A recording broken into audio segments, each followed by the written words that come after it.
There are 10,000 ways to die in the 41st millennium, but becoming best friends with your own parasite, that's a new one. In a galaxy where every species wages eternal war for survival, where the Imperium of Man clings to existence through faith and firepower, sometimes the most dangerous partnerships are the ones nobody saw coming. Today's tale ventures into the savage green tide of the Orks, where a visitor from beyond the stars is about to learn that the universe's most violent fungus-based life forms don't follow anyone's rules, not even their own. If you crave more tales from the dark millennium, where the impossible becomes inevitable, smash that subscribe button and join the faithful. The Emperor protects those who support the channel, and trust me, you'll want to see where this madness leads. The world of Grimskar Prime had known only war for 3 generations. It was a proper Ork world now. Continents of scrap metal kingdoms, fungal forests that belched spores into the red-tinged atmosphere, and a population of greenskins that numbered in the hundreds of millions. The sky churned with the exhaust of thousands of ramshackle ships preparing for the greatest warg the sector had seen in centuries.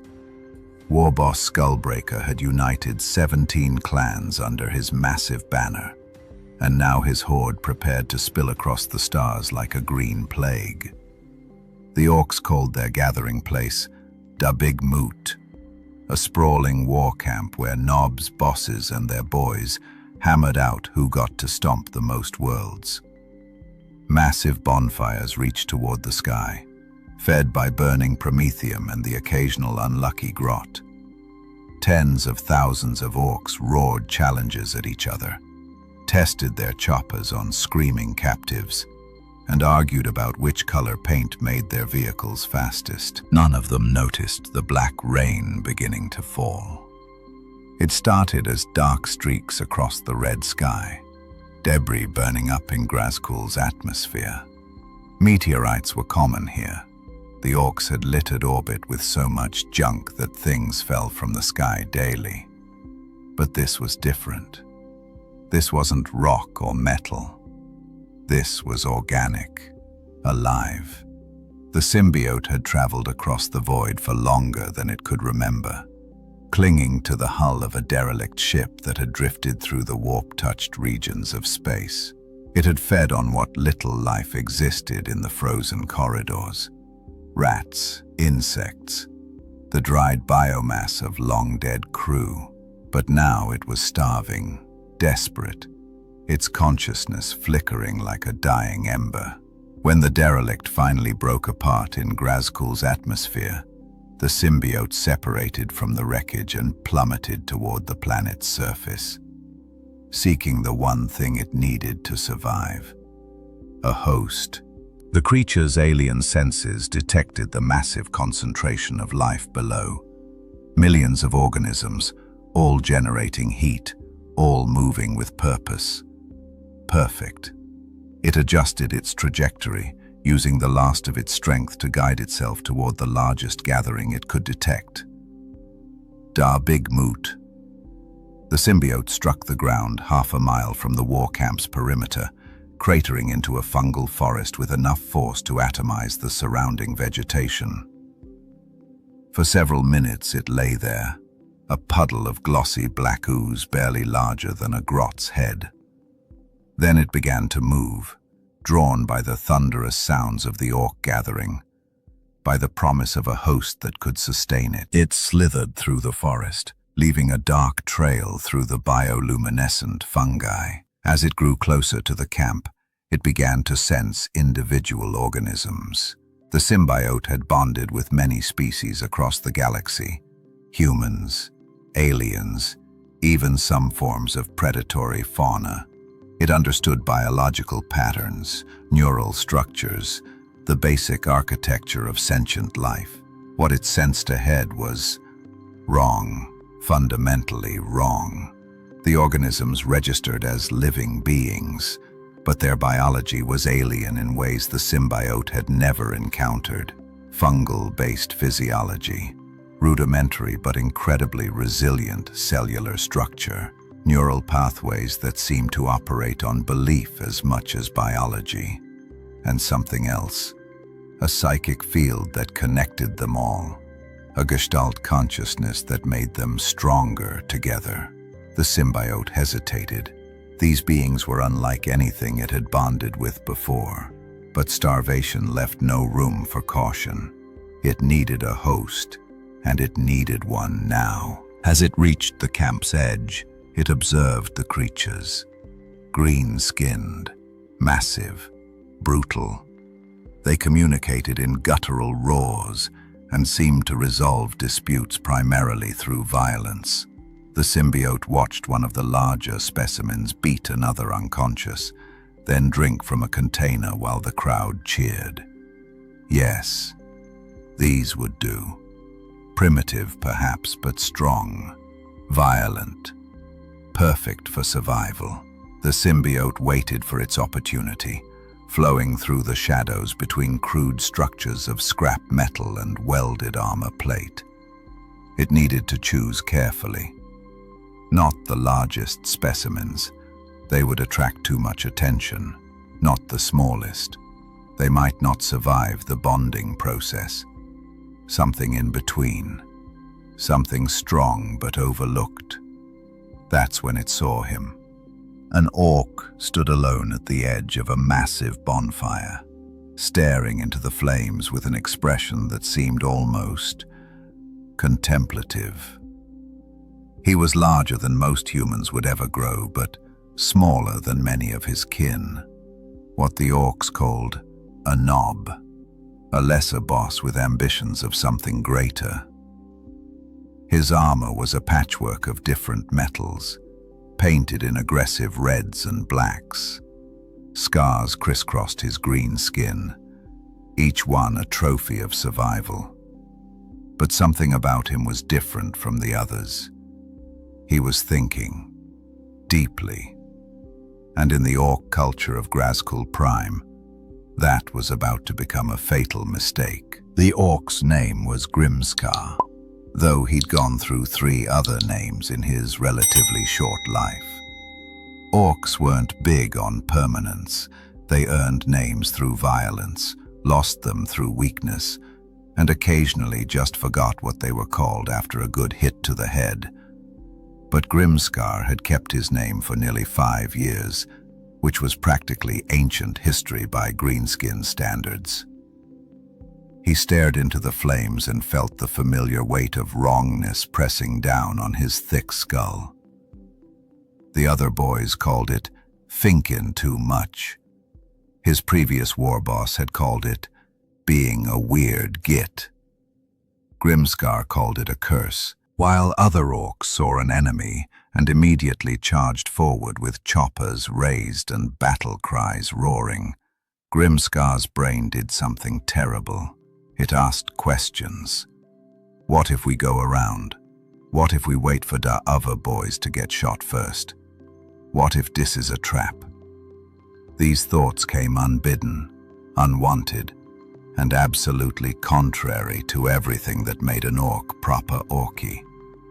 The Wa energy that connected all greenskins, that gestalt psychic field that made them stronger and more confident in numbers, seemed to flow around Grimskar like water around a stone. He felt it, certainly. The urge to fight, to prove himself, to crump anything that looked at him wrong. But there was always that hesitation, that fraction of a second where his brain tried to process tactics instead of just piling in like a good orc should. Tonight's gathering had made everything worse. War boss Skullbreaker was dividing up the coming Wa, assigning which knobs would lead which mobs to which worlds. It should have been simple. The biggest and strongest would get the best fights. Everyone else would follow and hope for scraps. That's how it had always worked. But Grimskar had made a mistake. During the planning session, when Skullbreaker had pointed at a hololithic display of the sector, looted from some Hume ship and barely functional, Grimskar had spoken up. "Boss," he'd said, "what if we hit the small worlds first, get more boys, then hit the big one when we's stronger?" The entire war council had gone silent. Dozens of orcs stared at him like he'd grown a second head. One of the meganobs actually took a step back, as if strategic thinking might be contagious. Warboss Skullbreaker had turned slowly, his massive frame creaking in his custom mega armor. "Did you just suggest we don't hit the biggest fight first?" "Just thinking, boss, that we could." "You what?" The warboss's roar had silenced the entire camp. In Orc society there were many crimes. Being weak, being cowardly, being a bad shot. But the worst crime, the one that marked you as fundamentally broken, was thinking like a humie. Strategic thinking, planning, caution. These were the traits of prey species, not proper orcs. Skullbreaker had pronounced sentence immediately. "You've gone weird, Grimskar. You've been thinking too much for too long. At dawn, we's gonna have a trial. If you can beat my best knob in a scrap, you live. If not..." The warboss had grinned, showing a mouth full of metal teeth. "Well, at least you'll feed the squigs proper." So now Grimskar stood at the edge of camp, watching the flames, and knowing that dawn would probably be his last sight. He'd seen Skullbreaker's champion, a monster of an orc called Gutripper, who'd killed 17 challengers in the last month alone. Grimskar was a decent fighter, sure, but Gutripper was special. The kind of orc who actually got stronger the more he believed he was winning, his muscles swelling with wah energy, until he could tear through armor plating with his bare hands. "Shoulda just kept me gobs shut," Grimskar muttered to himself in the guttural orcish tongue. "Shoulda just nodded and got on with it. But no, had to think out loud, didn't I?" He picked up a discarded bolt shell from the ground and tossed it into the fire, watching the remaining propellant ignite with a satisfying pop. Around him, the sounds of the war camp continued. Boys arguing over loot, mechs hammering at their creations, the occasional gunshot as someone settled the dispute the traditional way. Normal orc life, violent and simple, and uncomplicated by thoughts like, "What if?" or "Maybe we should." Grimskar envied them. He genuinely did. Life would be so much easier if his brain would just shut up and let him enjoy a good scrap without analyzing the enemy's weak points or considering tactical withdrawals. A small sound behind him made his pointed ears twitch. Something moving through the shadows between the scrap metal structures. Probably a grot stealing supplies, or maybe a squig that had escaped from the pens. Grimskar turned, his hand instinctively moving to the handle of his chopper. What he saw made him freeze. Black ooze, moving on its own, flowing across the ground like living oil, catching the firelight in ways that made his eyes hurt.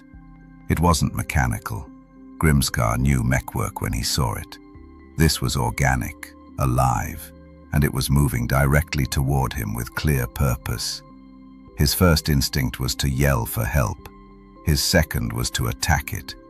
His third, the one that always got him in trouble, was to watch and see what it did. The thinking instinct, the one that made him weird. The ooze stopped about 10 feet away as if sensing his attention. For a moment nothing happened. Grimskar and the strange substance regarded each other across the firelit ground. Then the ooze began to shift, forming appendages, reaching toward him like dark tentacles testing the air. Inside the symbiote's alien consciousness, calculations were being made. This host was different from the others nearby. Smaller, yes, but there was something in his neural pattern that suggested higher cognitive function. The symbiote had learned long ago that intelligence made for better partnerships than pure brute strength. A smart host could keep them both alive. A dumb host just got them killed faster. The ooze surged forward. Grimskar's combat instincts finally kicked in and he drew his chopper, a crude blade of sharpened metal with a chainsaw edge that roared to life with a pull of the starter cord. "Stay back, you weird goop. I'll chop you into..." The symbiote hit him like a freight train. Black tendrils wrapped around his legs, his arms, his torso, moving with impossible speed and strength. Grimskar roared and tried to cut them away, but for every tendril he severed, 3 more took its place. The ooze flowed up his body, covering his armor, seeping into the gaps, finding his skin. The moment of contact between symbiote and orc flesh was like nothing either had ever experienced. The symbiote recoiled internally, its consciousness screaming in confusion. This host's biology was wrong. Fungal spores instead of standard cells. A digestive system that could process literal garbage. Neural pathways that operated partially on psychic energy rather than pure electrochemical signals. And something else, a connection to thousands of other minds, a field of aggressive psychic energy that pulsed through every orc on the planet. But it was too late to stop. The bonding process had begun, and starvation left no room for retreat. The symbiote flooded into Grimskar's system, interfacing with his alien biology in ways that should have been impossible. For Grimskar, the sensation was indescribable. Something was inside him, not just on his skin, but in him, flowing through his veins, wrapping around his organs, touching his brain. He opened his mouth to scream and black ooze poured out before being pulled back in. His vision exploded into a kaleidoscope of colors he'd never seen before. His hearing sharpened until he could detect individual heartbeats in the camp around him. And then, most disturbing of all, he heard a voice that wasn't his own. "What are you?" The words formed in his mind, in perfect Gothic, the common language of the Imperium of Man. Grimskar understood Gothic, of course. Most orcs picked up bits of it from fighting humans, but he'd never spoken it fluently, never thought in it. Yet now the words were crystal clear in his consciousness, formed by something that shared his skull. "Get out." Grimskar managed to growl, his voice distorted, deeper, with a strange dual-tone quality. "Get outer me head. Where is your brain? Why is everything fungus? What is this psychic field? Why are there so many voices?" The symbiote's panic was palpable, transmitted directly into Grimskar's thoughts. It had bonded with the orc, yes, but nothing in its vast experience across the galaxy had prepared it for orc biology. It was like trying to interface with a computer made of mushrooms that ran on collective belief and violence. Grimskar staggered backward, away from the fire, clutching his head with both hands. The black ooze rippled across his skin, forming patterns, trying to stabilize. Around them, other orcs were starting to notice. Voices called out in confusion. "Oi, what's wrong with Grimskar? Why is he covered in weird black stuff? Is he talking to himself?" And then Grimskar opened his mouth and spoke words that no orc should have been able to form. In perfect, unaccented High Gothic, the language of the Imperium's nobility, he said, "What have I bonded with? What manner of primitive organism is this?" Every orc within earshot went silent. Grimskar's eyes widened in horror as he realized what he'd just said, and that he hadn't meant to say it at all. "Oh, Zog," he whispered. "I'm really dead now." The transformation completed in a matter of seconds, but to Grimskar and the symbiote, it felt like an eternity of mutual horror. The black ooze solidified across Grimskar's body, forming a second skin that rippled and shifted like living liquid. It covered his patchwork armor, seeped into the gaps, and created new layers of organic material that hardened into something between muscle and chitin. His silhouette changed. Broader shoulders, longer arms, a more predatory stance. Where the symbiote touched his skin directly, Grimskar felt a sensation like ice and fire combined, nerve endings screaming as alien biology interfaced with fungal orc physiology. Inside their shared consciousness, the argument began immediately. "This is impossible," the symbiote's voice echoed in Grimskar's mind. "Your biology operates on principles that violate basic physics. You don't have proper organs. Half your body is composed of fungal matter. How are you even alive?" "How am I alive?" Grimskar snarled back, speaking in Gothic without meaning to. "You're the one crawling around like squig droppings. What are you?" "I am Venom. I am a symbiote. I bond with hosts to survive. But I've never..." The voice paused, and Grimskar could feel the entity processing information, sifting through his memories with invasive curiosity. "Wait, you're an orc, green skin, fungus-based xenoform. But that means..." "Oh no." "Oh no? What's oh no?" "Nothing good ever comes after oh no. Your species reproduces through spores. Your muscles grow stronger based on collective belief. You have a gestalt psychic field that..." Venom's mental voice rose in something approaching panic.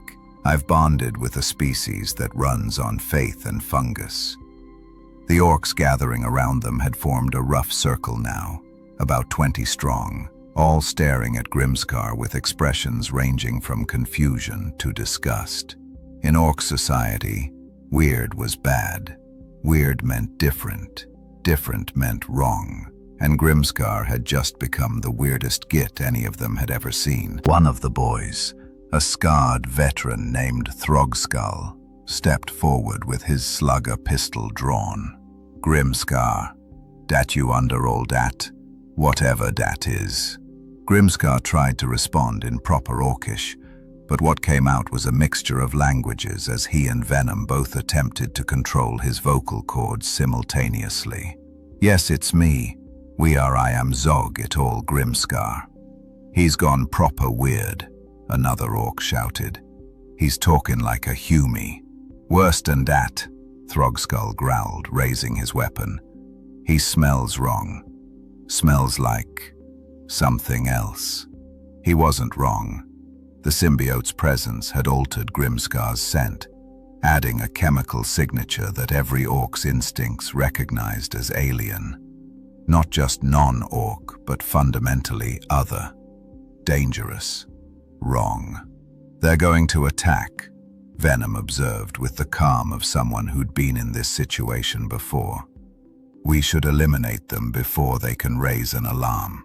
"Eliminate? You mean kill 'em? Daze me mates. They're pointing weapons at us." "Yeah, but that's just how we say hello." Before they could continue the argument, Throgskull pulled the trigger. The slugger round caught Grimskar in the chest, a heavy caliber bullet that should have punched through his armor and into his ribcage. Instead, the black ooze rippled at the point of impact, absorbing the kinetic energy and stopping the round dead. The bullet fell to the ground with a metallic tink. Every orc stared. Then Throgskull fired again and again. Each round stopped harmlessly against the symbiotic armor. "They shot us," Venom said, and now its mental voice carried a tone of satisfaction. Self-defense is justified. Wait, no, we can explain. But Venom wasn't waiting. The symbiote seized partial control of their shared body, and Grimskar felt his arm extend forward against his will. The black ooze formed a massive tendril that lashed out like a whip, wrapping around Throgskull's gun arm and yanking him off his feet. The orc flew through the air and crashed into two of his companions. "Oh, Zog, I didn't mean to do that," Grimskar shouted. "Actually, I did that. You're welcome." The other orcs recovered from their shock and did what orcs always did when confronted with something weird. They attacked it. Choppers were drawn, shooters raised, and a collective roar went up as 20 angry greenskins charged. What happened next was a chaotic ballet of shared panic and instinctive combat. Venom had centuries of fighting experience across dozens of worlds and hosts. Grimskar had decades of orc brawling, where bigger was better and subtlety was a sign of weakness. Together they created something neither could have anticipated. A fighting style that was simultaneously brutal and efficient, savage and calculated. Grimskar's body moved with speed that shouldn't have been possible for an orc his size. Venom enhanced his already considerable strength, allowing him to catch a chopper blade with his bare hand and crush it into scrap metal. Black tendrils erupted from his back, forming additional limbs that parried attacks from multiple angles. When an orc got too close, Grimskar's fist, covered in symbiotic armor that formed wicked spikes, sent the attacker flying backward with a blow that cracked ribs. "Left, duck, sweep the legs," Venom shouted instructions. "I know how to fight," Grimskar bellowed back. "Not like this, you don't. Now dodge." They moved as one, avoiding a burst of slugger fire that would have shredded them. Grimskar grabbed an orc by the head and slammed him face first into the ground, then spun and delivered a kick that sent another sprawling into the bonfire, scattering embers across the camp. But even as they fought, more orcs were arriving. Dozens now. The commotion had drawn attention from across the big moot, and greenskins loved nothing more than a good scrap. They didn't necessarily care what they were fighting, just that a fight was happening. "We need to leave, now, and go where? This is me home." "It's not your home anymore. Look at them." Grimskar's enhanced vision, courtesy of the symbiote, showed him what he'd been trying to ignore. Every orc who looked at him showed the same expression. Revulsion. Not anger, not challenge, but genuine disgust. He'd crossed a line that no amount of violence could uncross. He'd become something un-orky, something wrong. There are 10,000 ways to die in the 41st millennium, but becoming best friends with your own parasite, that's a new one. In a galaxy where every species wages eternal war for survival, where the Imperium of Man clings to existence through faith and firepower, sometimes the most dangerous partnerships are the ones nobody saw coming. Today's tale ventures into the savage green tide of the Orks, where a visitor from beyond the stars is about to learn that the universe's most violent fungus-based life forms don't follow anyone's rules, not even their own. If you crave more tales from the dark millennium, where the impossible becomes inevitable, smash that subscribe button and join the faithful. The Emperor protects those who support the channel, and trust me, you'll want to see where this madness leads. The world of Grazkul Prime had known only war for 3 generations. It was a proper orc world now. Continents of scrap metal kingdoms, fungal forests that belched spores into the red-tinged atmosphere, and a population of greenskins that numbered in the hundreds of millions. The sky churned with the exhaust of thousands of ramshackle ships preparing for the greatest warg the sector had seen in centuries. War boss Skullbreaker had united 17 clans under his massive banner, and now his horde prepared to spill across the stars like a green plague.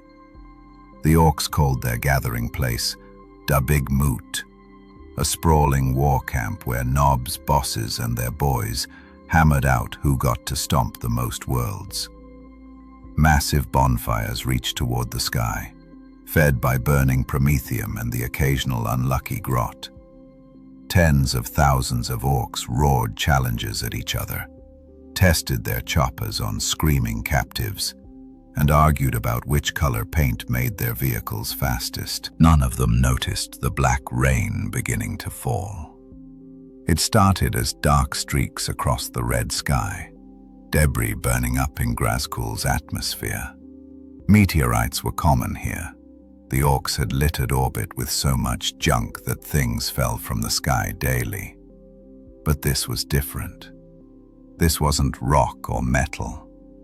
This was organic, alive. The symbiote had traveled across the void for longer than it could remember, clinging to the hull of a derelict ship that had drifted through the warp-touched regions of space. It had fed on what little life existed in the frozen corridors. Rats, insects, the dried biomass of long-dead crew. But now it was starving, desperate, its consciousness flickering like a dying ember. When the derelict finally broke apart in Grimskar's atmosphere, the symbiote separated from the wreckage and plummeted toward the planet's surface, seeking the one thing it needed to survive: a host. The creature's alien senses detected the massive concentration of life below. Millions of organisms, all generating heat, all moving with purpose. Perfect. It adjusted its trajectory, using the last of its strength to guide itself toward the largest gathering it could detect. Da Big Moot. The symbiote struck the ground half a mile from the war camp's perimeter, cratering into a fungal forest with enough force to atomize the surrounding vegetation. For several minutes it lay there, a puddle of glossy black ooze barely larger than a grot's head.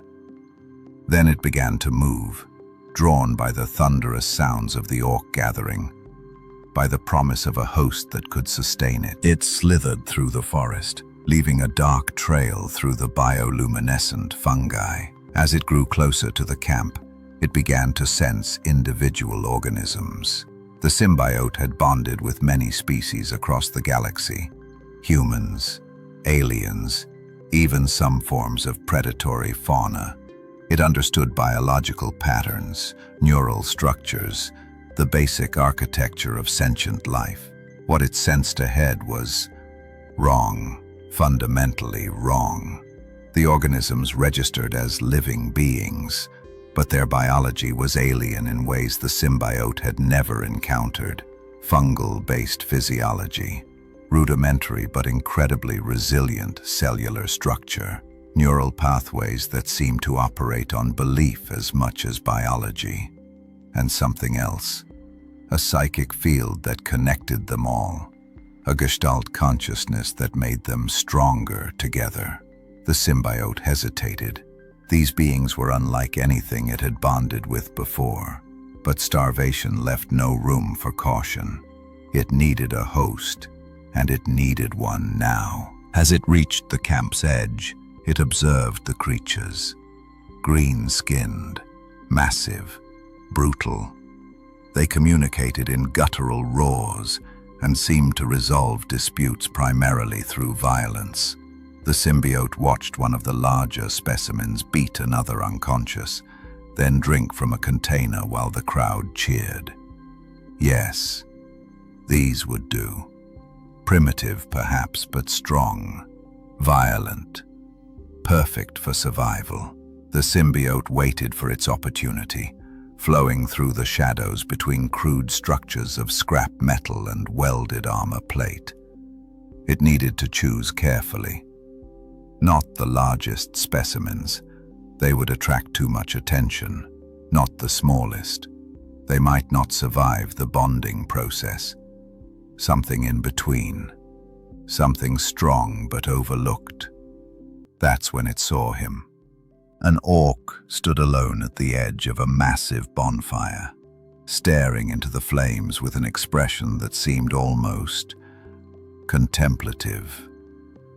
He was larger than most humans would ever grow, but smaller than many of his kin. What the orcs called a knob, a lesser boss with ambitions of something greater. His armor was a patchwork of different metals, painted in aggressive reds and blacks. Scars crisscrossed his green skin, each one a trophy of survival.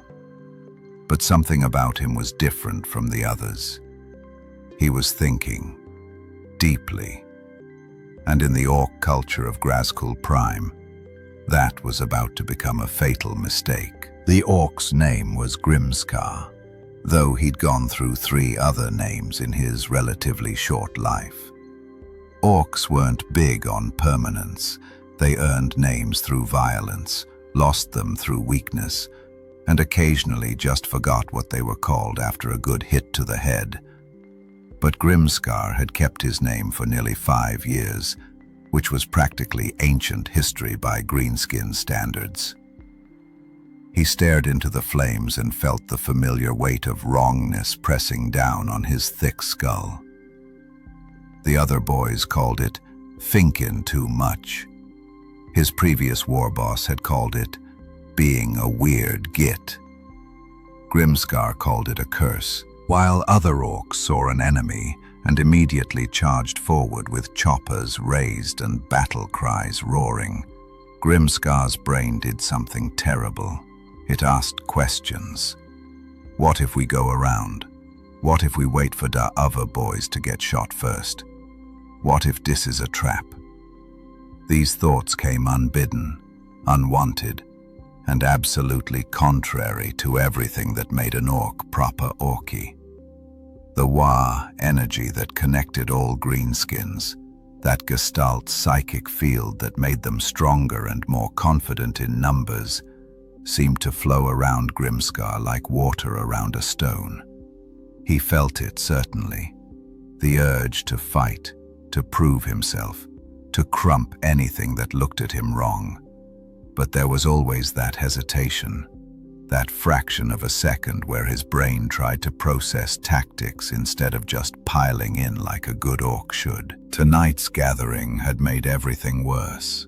War boss Skullbreaker was dividing up the coming Wa, assigning which knobs would lead which mobs to which worlds. It should have been simple. The biggest and strongest would get the best fights. Everyone else would follow and hope for scraps. That's how it had always worked. But Grimskar had made a mistake. During the planning session, when Skullbreaker had pointed at a hololithic display of the sector, looted from some Hume ship and barely functional, Grimskar had spoken up. "Boss," he'd said, "what if we hit the small worlds first, get more boys, then hit the big one when we's stronger?" The entire war council had gone silent. Dozens of orcs stared at him like he'd grown a second head. One of the meganobs actually took a step back, as if strategic thinking might be contagious. Warboss Skullbreaker had turned slowly, his massive frame creaking in his custom mega armor. "Did you just suggest we don't hit the biggest fight first?" "Just thinking, boss, that we could." "You what?" The warboss's roar had silenced the entire camp. In Orc society there were many crimes. Being weak, being cowardly, being a bad shot. But the worst crime, the one that marked you as fundamentally broken, was thinking like a Hume. Strategic thinking, planning, caution. These were the traits of prey species, not proper orcs. Skullbreaker had pronounced sentence immediately. "You've gone weird, Grimskar. You've been thinking too much for too long. At dawn, we's gonna have a trial. If you can beat my best knob in a scrap, you live. If not, the warboss had grinned, showing a mouth full of metal teeth. Well, at least you'll feed the squigs proper. So now Grimskar stood at the edge of camp, watching the flames, and knowing that dawn would probably be his last sight. He'd seen Skullbreaker's champion, a monster of an orc called Gutripper, who'd killed 17 challengers in the last month alone. Grimskar was a decent fighter, sure, but Gutripper was special. The kind of orc who actually got stronger the more he believed he was winning, his muscles swelling with wah energy until he could tear through armor plating with his bare hands. "Shoulda just kept me gobs shut," Grimskar muttered to himself in the guttural orcish tongue. "Shoulda just nodded and got on with it. But no, had to think out loud, didn't I?" He picked up a discarded bolt shell from the ground and tossed it into the fire, watching the remaining propellant ignite with a satisfying pop. Around him, the sounds of the war camp continued. Boys arguing over loot, mechs hammering at their creations, the occasional gunshot as someone settled a dispute the traditional way. Normal orc life, violent and simple, and uncomplicated by thoughts like, what if, or maybe we should. Grimskar envied them. He genuinely did. Life would be so much easier if his brain would just shut up and let him enjoy a good scrap without analyzing the enemy's weak points or considering tactical withdrawals. A small sound behind him made his pointed ears twitch. Something moving through the shadows between the scrap metal structures. Probably a grot stealing supplies, or maybe a squig that had escaped from the pens. Grimskar turned, his hand instinctively moving to the handle of his chopper.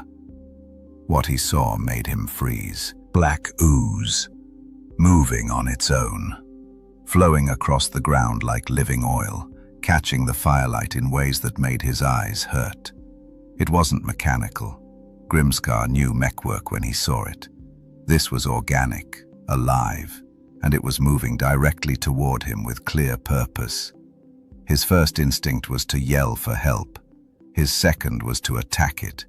His third, the one that always got him in trouble, was to watch and see what it did. The thinking instinct, the one that made him weird. The ooze stopped about 10 feet away as if sensing his attention. For a moment nothing happened. Grimskar and the strange substance regarded each other across the firelit ground. Then the ooze began to shift, forming appendages, reaching toward him like dark tentacles testing the air. Inside the symbiote's alien consciousness, calculations were being made. This host was different from the others nearby. Smaller, yes, but there was something in his neural pattern that suggested higher cognitive function. The symbiote had learned long ago that intelligence made for better partnerships than pure brute strength. A smart host could keep them both alive. A dumb host just got them killed faster. The ooze surged forward. Grimskar's combat instincts finally kicked in and he drew his chopper, a crude blade of sharpened metal with a chainsaw edge that roared to life with a pull of the starter cord. "Stay back, you weird goop. I'll chop you into..." The symbiote hit him like a freight train. Black tendrils wrapped around his legs, his arms, his torso, moving with impossible speed and strength. Grimskar roared and tried to cut them away, but for every tendril he severed, 3 more took its place. The ooze flowed up his body, covering his armor, seeping into the gaps, finding his skin. The moment of contact between symbiote and orc flesh was like nothing either had ever experienced. The symbiote recoiled internally, its consciousness screaming in confusion. This host's biology was wrong. fungal spores instead of standard cells, a digestive system that could process literal garbage, neural pathways that operated partially on psychic energy rather than pure electrochemical signals, and something else, a connection to thousands of other minds, a field of aggressive psychic energy that pulsed through every orc on the planet. But it was too late to stop. The bonding process had begun, and starvation left no room for retreat. The symbiote flooded into Grimskar's system, interfacing with his alien biology in ways that should have been impossible. For Grimskar, the sensation was indescribable. Something was inside him, not just on his skin, but in him, flowing through his veins, wrapping around his organs, touching his brain. He opened his mouth to scream, and black ooze poured out before being pulled back in. His vision exploded into a kaleidoscope of colors he'd never seen before. His hearing sharpened until he could detect individual heartbeats in the camp around him. And then, most disturbing of all, he heard a voice that wasn't his own. "What are you?" The words formed in his mind, in perfect Gothic, the common language of the Imperium of Man. Grimskar understood Gothic, of course. Most orcs picked up bits of it from fighting humans, but he'd never spoken it fluently, never thought in it. Yet now the words were crystal clear in his consciousness, formed by something that shared his skull. "Get out." Grimskar managed to growl, his voice distorted, deeper, with a strange dual-tone quality. "Get outer, me head. Where is your brain? Why is everything fungus? What is this psychic field? Why are there so many voices?" The symbiote's panic was palpable, transmitted directly into Grimskar's thoughts. It had bonded with the orc, yes, but nothing in its vast experience across the galaxy had prepared it for orc biology. It was like trying to interface with a computer made of mushrooms that ran on collective belief and violence. Grimskar staggered backward, away from the fire, clutching his head with both hands. The black ooze rippled across his skin, forming patterns, trying to stabilize. Around them, other orcs were starting to notice. Voices called out in confusion. "Oi, what's wrong with Grimskar? Why is he covered in weird black stuff? Is he talking to himself?" And then Grimskar opened his mouth and spoke words that no orc should have been able to form. In perfect, unaccented High Gothic, the language of the Imperium's nobility, he said, "What have I bonded with? What manner of primitive organism is this?" Every orc within earshot went silent. Grimskar's eyes widened in horror as he realized what he'd just said, and that he hadn't meant to say it at all. "Oh, Zog," he whispered. "I'm really dead now." The transformation completed in a matter of seconds, but to Grimskar and the symbiote, it felt like an eternity of mutual horror. The black ooze solidified across Grimskar's body, forming a second skin that rippled and shifted like living liquid. It covered his patchwork armor, seeped into the gaps, and created new layers of organic material that hardened into something between muscle and chitin. His silhouette changed. Broader shoulders, longer arms, a more predatory stance. Where the symbiote touched his skin directly, Grimskar felt a sensation like ice and fire combined, nerve endings screaming as alien biology interfaced with fungal orc physiology. Inside their shared consciousness, the argument began immediately. "This is impossible," the symbiote's voice echoed in Grimskar's mind. "Your biology operates on principles that violate basic physics. You don't have proper organs. Half your body is composed of fungal matter. How are you even alive? How am I alive? Grimskar snarled back, speaking in Gothic without meaning to. You're the one crawling around like squig droppings. What are you? I am Venom. I am a symbiote. I bond with hosts to survive. But I've never... The voice paused, and Grimskar could feel the entity processing information, sifting through his memories with invasive curiosity. Wait, you're an orc, green skin, fungus-based xenoform. But that means... Oh no. Oh no? What's oh no? Nothing good ever comes after oh no.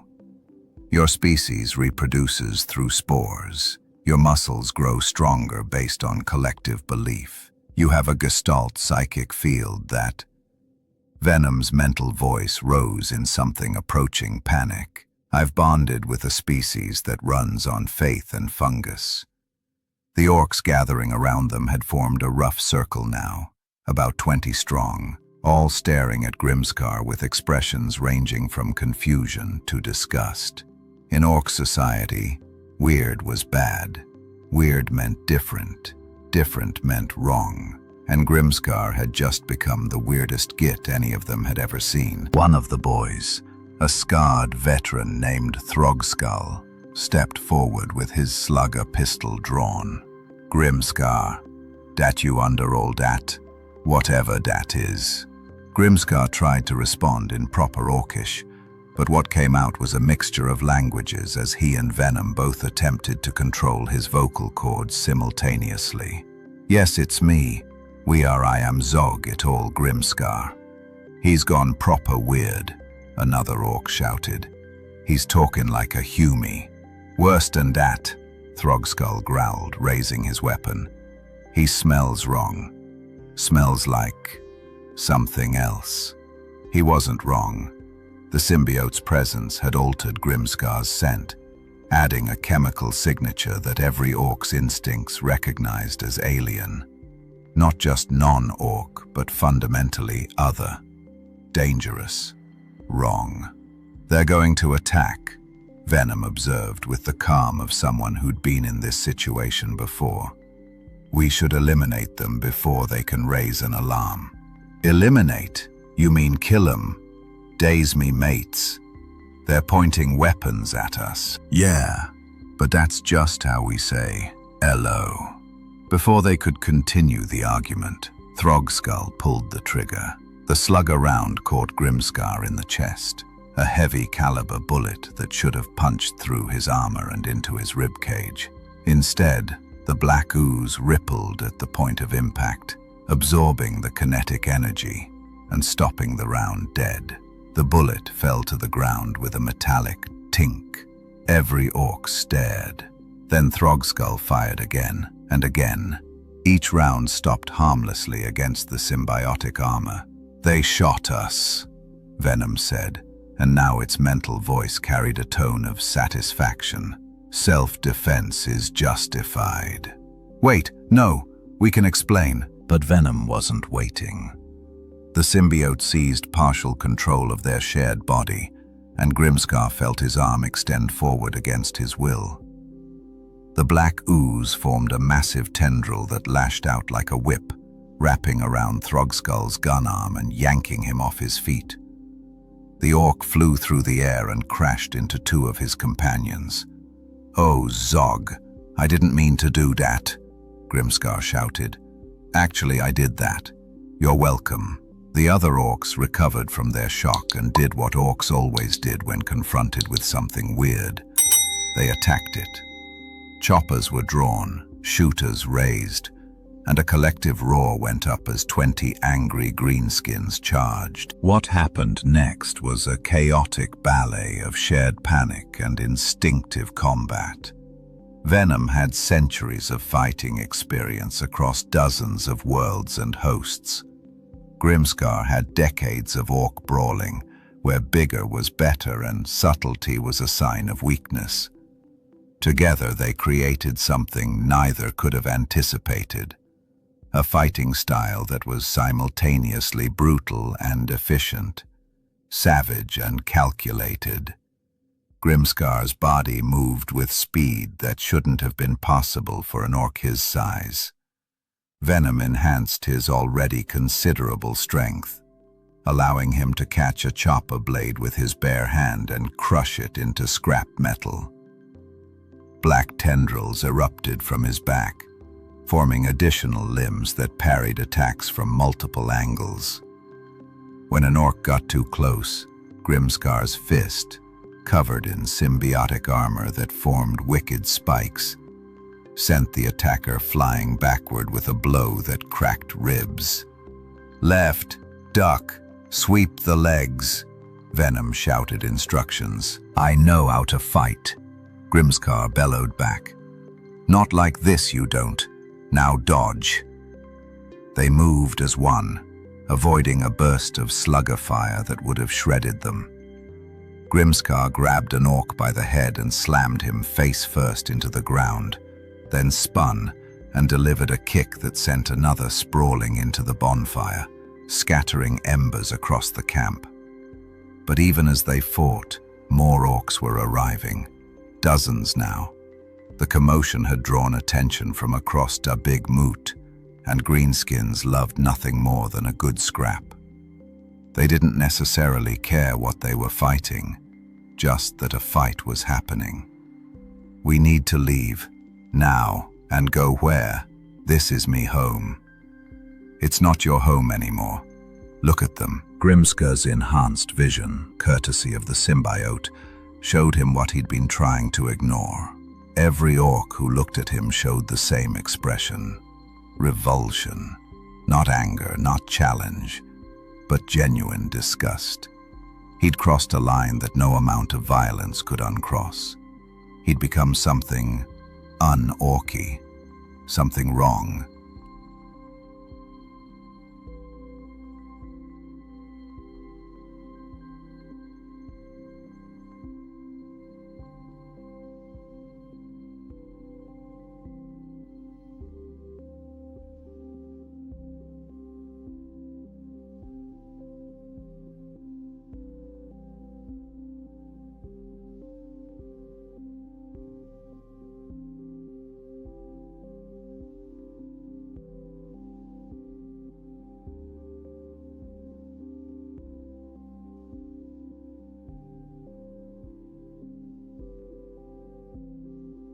Grimskar stood, pulling on one of the oversized guard uniforms they'd modified. It fit terribly, bulging in all the wrong places, but it was better than nothing. Venom maintained the flesh-tone disguise, though Grimskar could feel the symbiote's strain in holding the appearance. The three orc boys in the cargo bay had been very clear about their feelings regarding Grimskar's plan. It was the dumbest thing ever, and they wanted no part of it. Grimskar had locked them in the cargo bay with strict instructions to shut up and stay hidden. Whether they'd actually follow those instructions was anybody's guess. Ready? No, but let's do it anyway. Grimskar activated the loading ramp. It descended with a hydraulic hiss, and afternoon light flooded into the ship's interior. He walked down the ramp, trying to move like a human. Smaller steps, less swagger, no unnecessary violence. It felt wrong, unnatural. The commissar stepped forward, his hand resting on his bolt pistol. He was a middle-aged man with a scar across his left cheek and eyes that had seen too many battlefields. "I am Commissar Hendrik of the 203rd Karras Guard. You claim to be survivors of an orc attack." "Yes, sir," Grimskar said, fighting to keep his accent under control. "They took our ship, killed most of the crew. We managed to escape." Hendrik's eyes narrowed. "You're very large for a standard guardsman. Heavy world, heavy gravity. Makes you big." "I see. The commissar walked slowly around Grimskar, inspecting him like a general reviewing troops. "And your skin tone? You appear ill." He's suspicious. No illness, just radiation exposure from the engines during the escape. Radiation poisoning? Hendrik raised an eyebrow. "You should be dead." "Tough constitution, sir. Very, very tough." One of the tech priests approached, his mechanical appendages whirring and clicking. "Commissar, I should inspect the vessel. Verify its machine spirits remain pure after Xenos contact. If they search the ship, they'll find the Orks in the cargo bay." Grimskar's mind raced. He needed a distraction, something to get them away from the ship, something that would. A klaxon wailed across the landing field. Everyone froze. The shrill alarm was followed by a Vox announcement that boomed from speakers mounted on every tower. "Alert! Tyrannid organisms detected in Sector 9. All personnel to combat stations. This is not a drill." The effect was instantaneous. The organized military port erupted into controlled chaos as soldiers ran to their positions. Tanks roared to life, and aircraft launched from nearby hangars. The tech priests abandoned their inspection and rushed toward their own stations. Even Commissar Hendrik's attention shifted from Grimskar to the northern horizon, where dark shapes were beginning to appear in the sky. Hundreds of them. Thousands. Gargoyles. The flying vanguard organisms of a tyrannid swarm, their leathery wings beating as they descended toward the fortress world like a plague of alien locusts. "Well," Venom said, "this complicates things." "Complicates?" Grimskar stared at the approaching swarm, feeling his orky instincts starting to kick in. The urge to fight, to prove himself, to find the biggest, nastiest thing in sight and crump it. "Mate, this is the best thing that's happened all week. You want to fight tyrannids? I want to fight something, and at least these bugs deserve to get eaten." Finally, something we agree on. Commissar Hendrik turned back to Grimskar, his bolt pistol now drawn. "You, if you're truly Imperial, you'll fight. Report to the northern defensive line. Now." Grimskar grinned, his tusks showing despite Venom's disguise. "Yes, sir, with pleasure." As he ran toward the sounds of battle, leaving the transport behind, Grimskar felt Venom's presence surge within him. The symbiote was weak from hunger, yes, but the promise of fresh biomass, even alien biomass, was enough to restore some of its strength. "When this is over," Venom said, "we're going to have words about your definition of plan. When this is over, we's gonna have a feast. Now you're speaking my language." The first gargoyle swooped toward them, its bioweapons spitting flesh-borer beetles. Grimskar didn't break stride. Black tendrils erupted from his back, catching the creature mid-flight and slamming it into the ground with enough force to crater the rockcrete. Around them, Imperial guardsmen stared in shock, but there was no time for questions. The swarm was here, and the battle for Karas Prime had begun. And somewhere in their shared consciousness, both Grimskar and Venom felt the same savage joy. Finally, something worth fighting. The northern defensive line was pure chaos. Imperial guardsmen fired lasguns in disciplined volleys, their red energy beams lancing into the sky. Heavy bolters chattered from fortified positions, tearing wings from gargoyles that plummeted screaming to the ground. A Lehman Russ battle tank's main cannon boomed, its shell detonating in the middle of the swarm and sending alien biomass raining down like grotesque confetti. But for every tyrannid that fell, 3 more took its place. Grimskar reached the firing line just as a gargoyle crashed through a gun emplacement, its razor-sharp claws disemboweling 2 guardsmen before anyone could react. The creature turned toward a third soldier, a young man frozen in terror and prepared to strike. Black tendrils erupted from Grimskar's form, wrapping around the gargoyle's neck and yanking it backward. The creature shrieked, thrashing wildly, but Venom's grip was absolute. With a wet crunch, the symbiote snapped its spine and tossed the corpse aside. Finally, food. Before Grimskar could respond, Venom's mass flowed over the dead gargoyle like living oil. The symbiote consumed it, flesh, chitin, biological acids, everything, in seconds. Through their shared consciousness, Grimskar felt Venom's satisfaction, the symbiote's strength returning as it processed the alien proteins. More. I need more. Plenty more where that came from, Grimskar growled, grabbing a fallen guardsman's lasgun. The weapon felt small and pathetic in his massive hands, but it would do. A sergeant nearby, face covered in dust and blood, shouted at him. "You! What unit are you with?" "Da one dat kills bugs," Grimskar replied, his accent slipping. "What?" "I said, the one that kills tyrannids, sir." Another wave of gargoyles descended.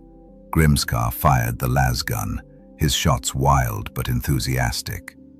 Beside him, Venom's tendrils lashed out independently, spearing flying creatures from the air and dragging them back for consumption. The other guardsmen stared, but they were too busy surviving to ask questions.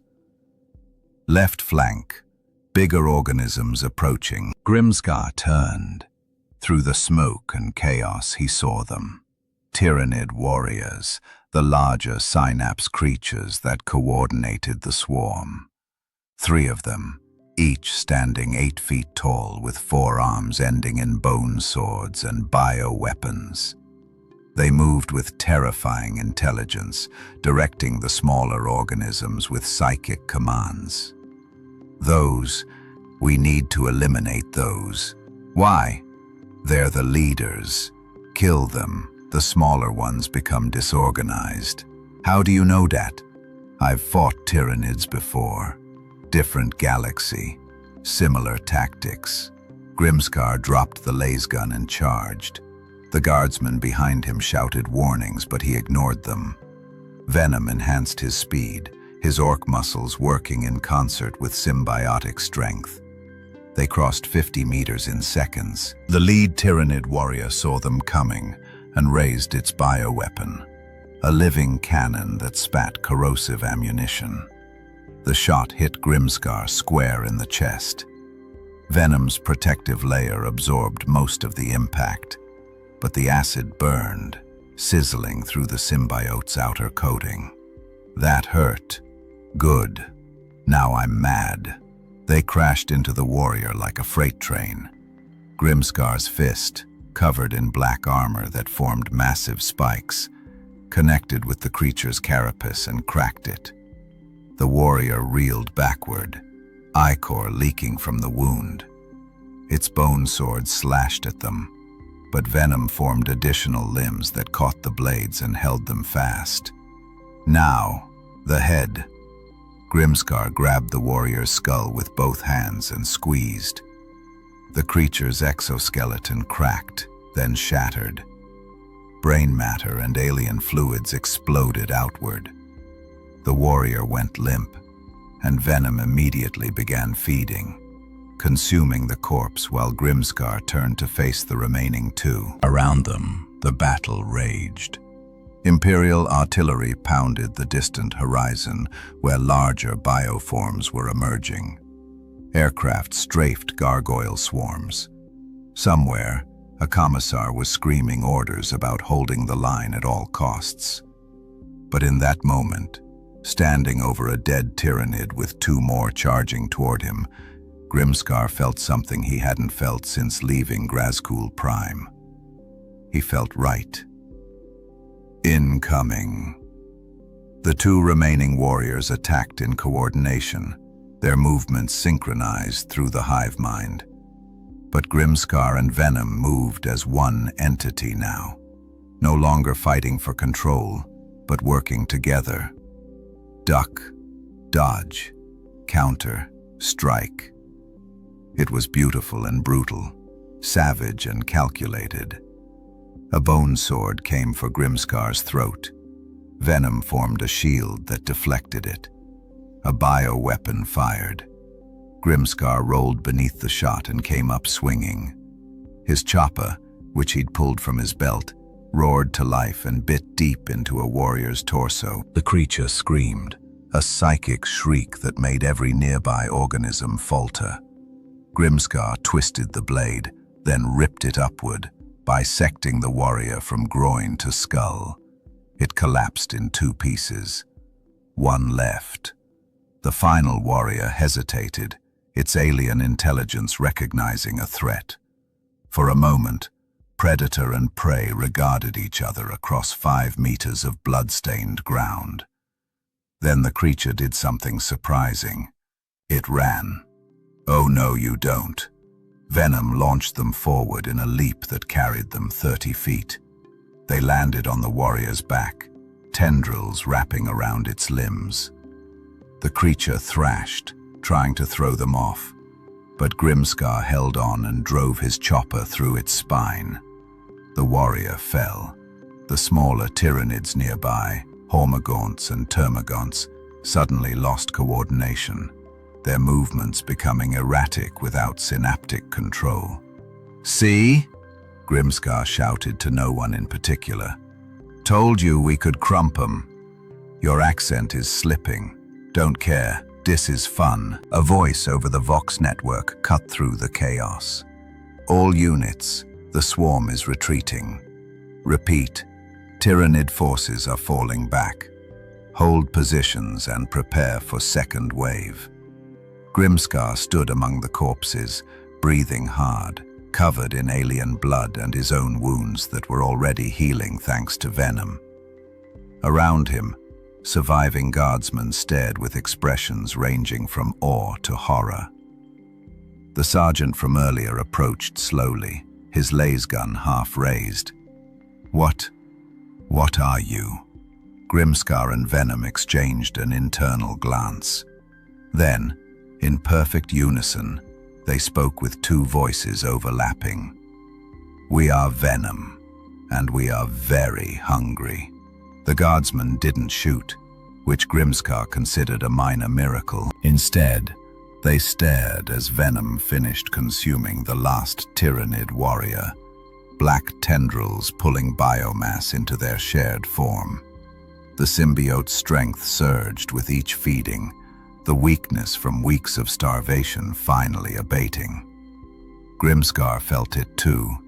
Enhanced reflexes, greater strength, the pleasant sensation of actually being full for the first time since bonding. "Much better," Venom purred in satisfaction. "Told you da bugs would make a good meal." The sergeant approached cautiously, his lasgun still ready but not aimed. "Sir, what unit did you say you were with?" Before Grimskar could answer, a voice cut across the defensive line. "Attention!" Everyone snapped to parade rest as Commissar Hendrik strode through the carnage, his coat billowing dramatically. He stopped in front of Grimskar, studying him with those hard, calculating eyes. "You," Hendrik said slowly, "you just killed 3 Tyranid warriors single-handedly." "Wasn't single-handed, had lots of hands, tentacle things too." "Stop talking." "Right, yes sir, just doing my duty, for the Emperor and such." Hendrik's gaze drifted to the consumed Tyranid corpses, then back to Grimskar's face where Venom's disguise was starting to slip, showing hints of green skin beneath. "Your radiation exposure seems to have given you remarkable abilities. Very remarkable. Surprisingly useful. Bit weird though. Seriously, stop." talking. A tech priest approached, his mechadendrites waving excitedly. "Commissar, I must examine this specimen. The biological augmentation is unprecedented. The Mechanicus would do nothing without proper authorization." Hendrik interrupted. He turned back to Grimskar. "What's your name, soldier?" Grimshaw. Guardsman Grimshaw, sir." "Grimshaw." Hendrik's tone made it clear he didn't believe that for a second. "Well, Guardsman Grimshaw, you've just proven yourself valuable. The Tyrannid swarm is only beginning its assault. We need fighters who can eliminate synapse creatures. Report to Command Bunker 7 for reassignment." "Reassignment? To where?" "Wherever the fighting is thickest." Hendrik's scarred face showed the ghost of a smile. "You wanted to fight for the Emperor, didn't you? This is a test. He's suspicious but needs us." "Yes, sir. Fighting is what I do best." "Excellent. Dismissed." As Hendrik walked away, Grimskar heard him mutter to his aide, "Keep surveillance on that one. Something's wrong, but if he kills Xenos, I don't care if he's a mutant." "A mutant? He thinks you're human. Better Dan knowing I'm an Ork." They made their way toward Command Bunker 7, following the directions a helpful guardsman provided. The fortress world's military complex sprawled for kilometers. Trenches, bunkers, gun emplacements, all built to withstand siege warfare.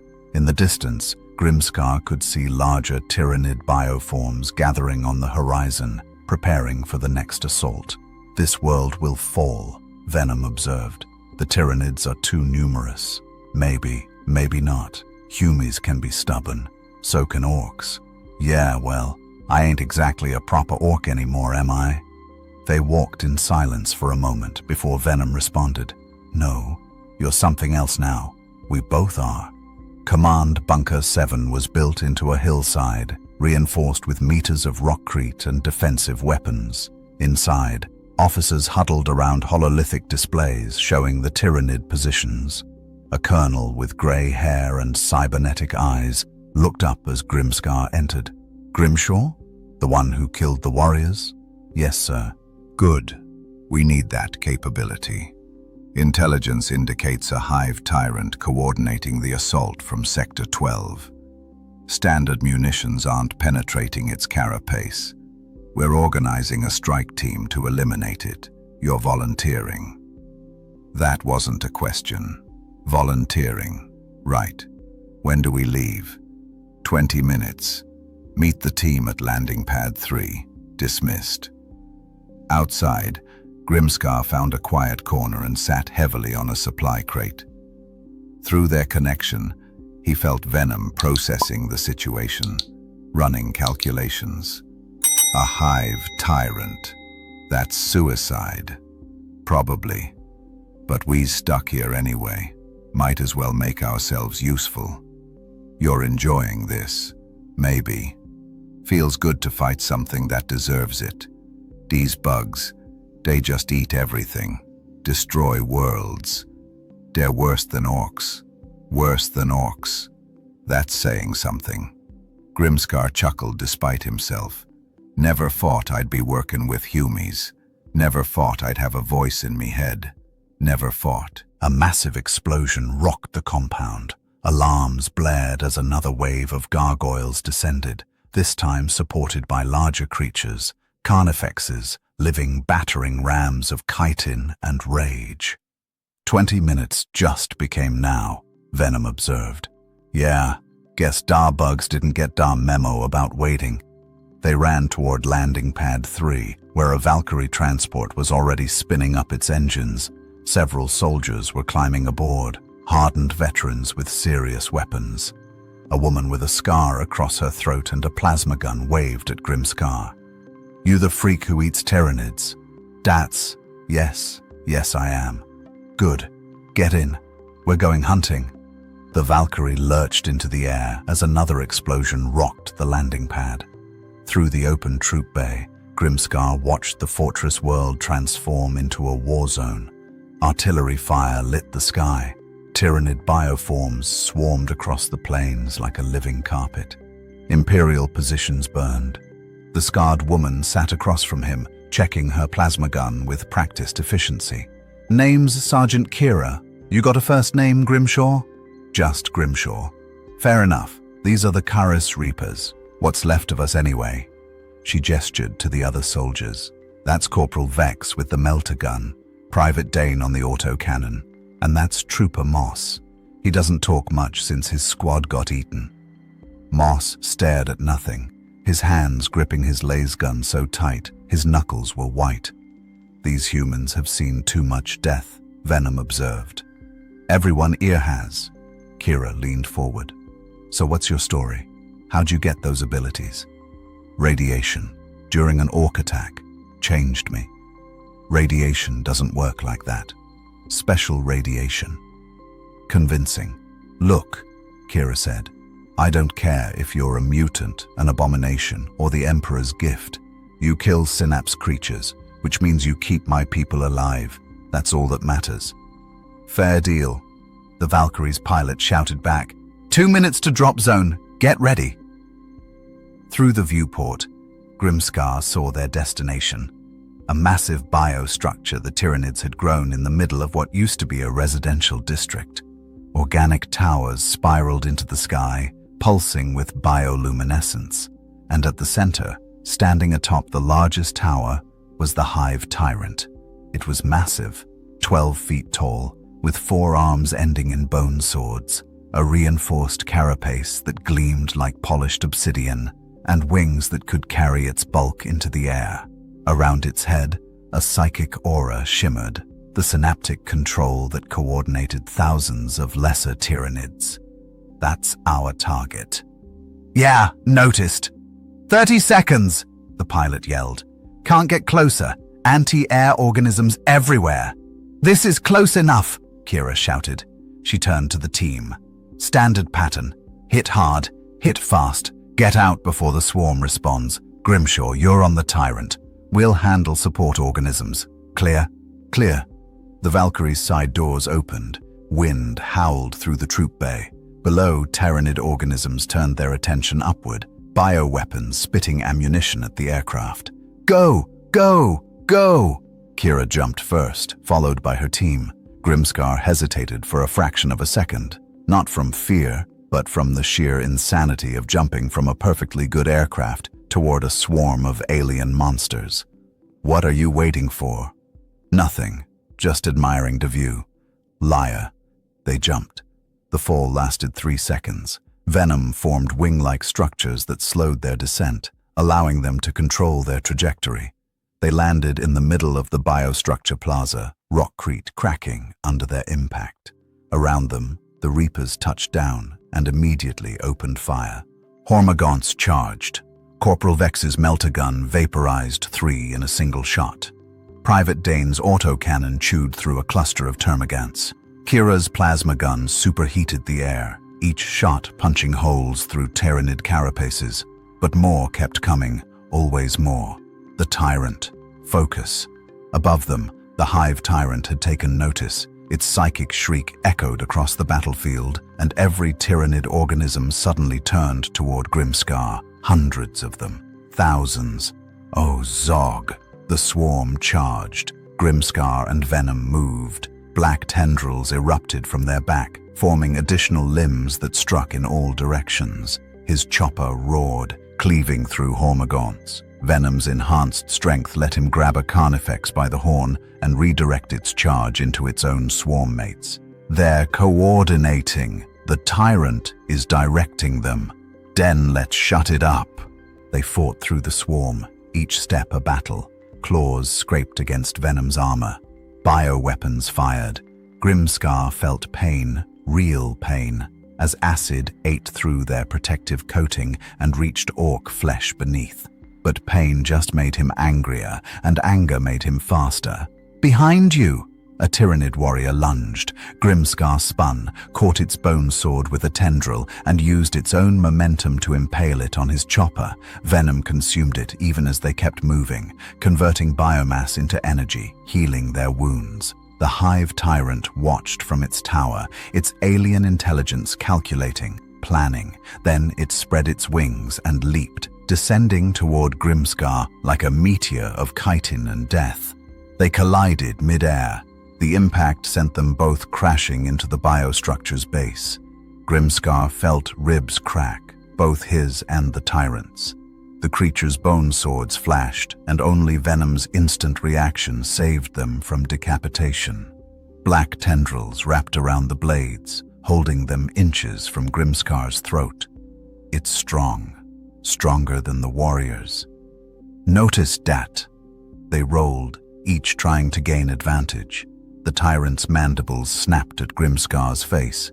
He headbutted it, his orc skull harder than the creature expected. It reeled back, and he drove his chopper into its chest. The blade bit deep, but didn't penetrate the reinforced carapace. The tyrant shrieked, backhanded Grimskar, with enough force to send him flying 20 feet. "Get up, it's coming." Grimskar pushed himself upright. Around them, the Reapers were being overwhelmed.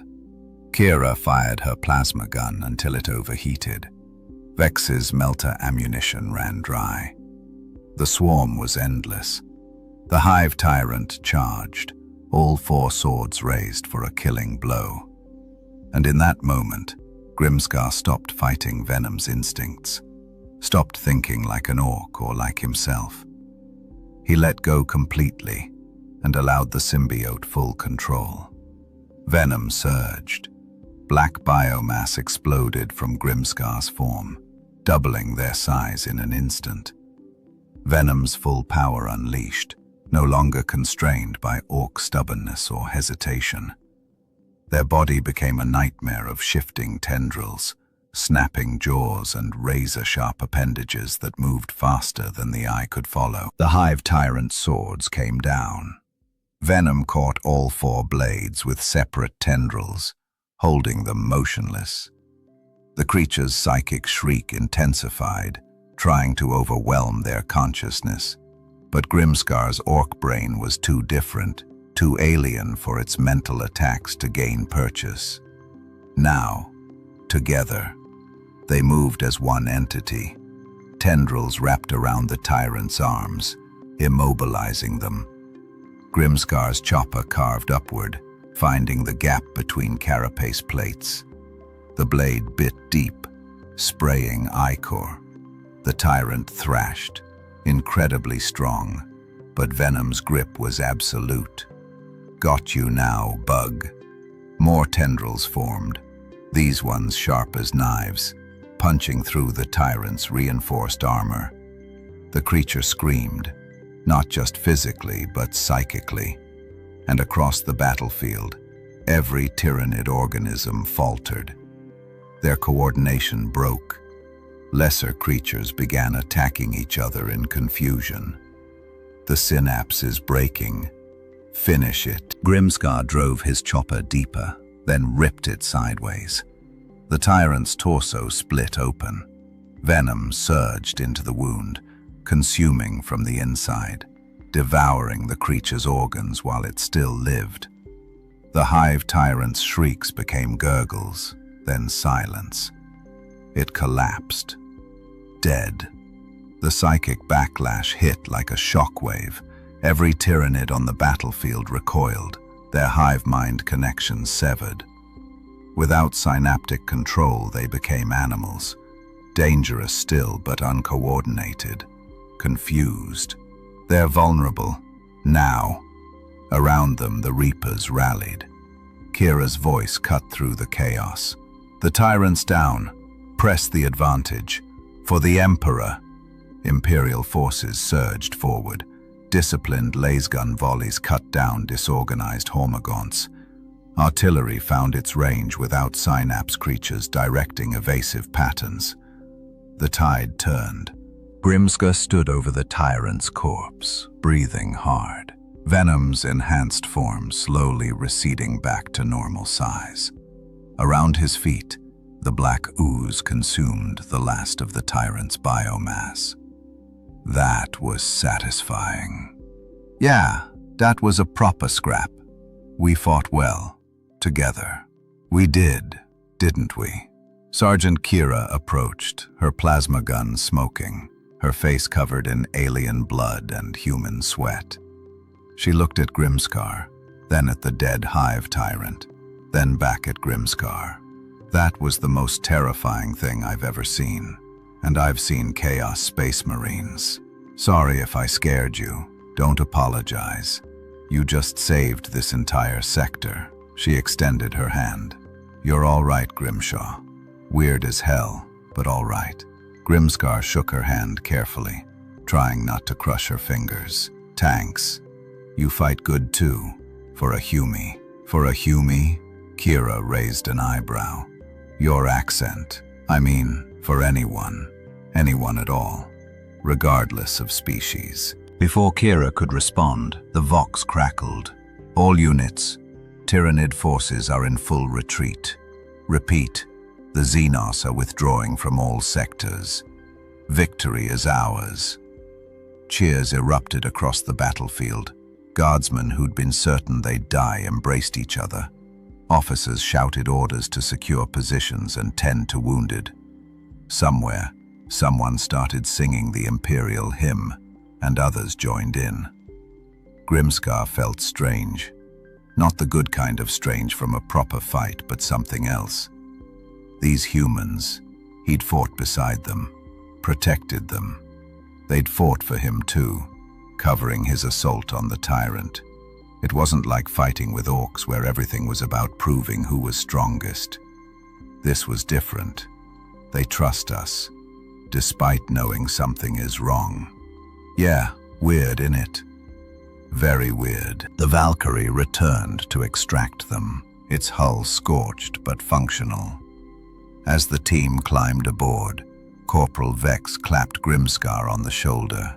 Drinks are on you when we get back to base, mate. You earned it. I don't.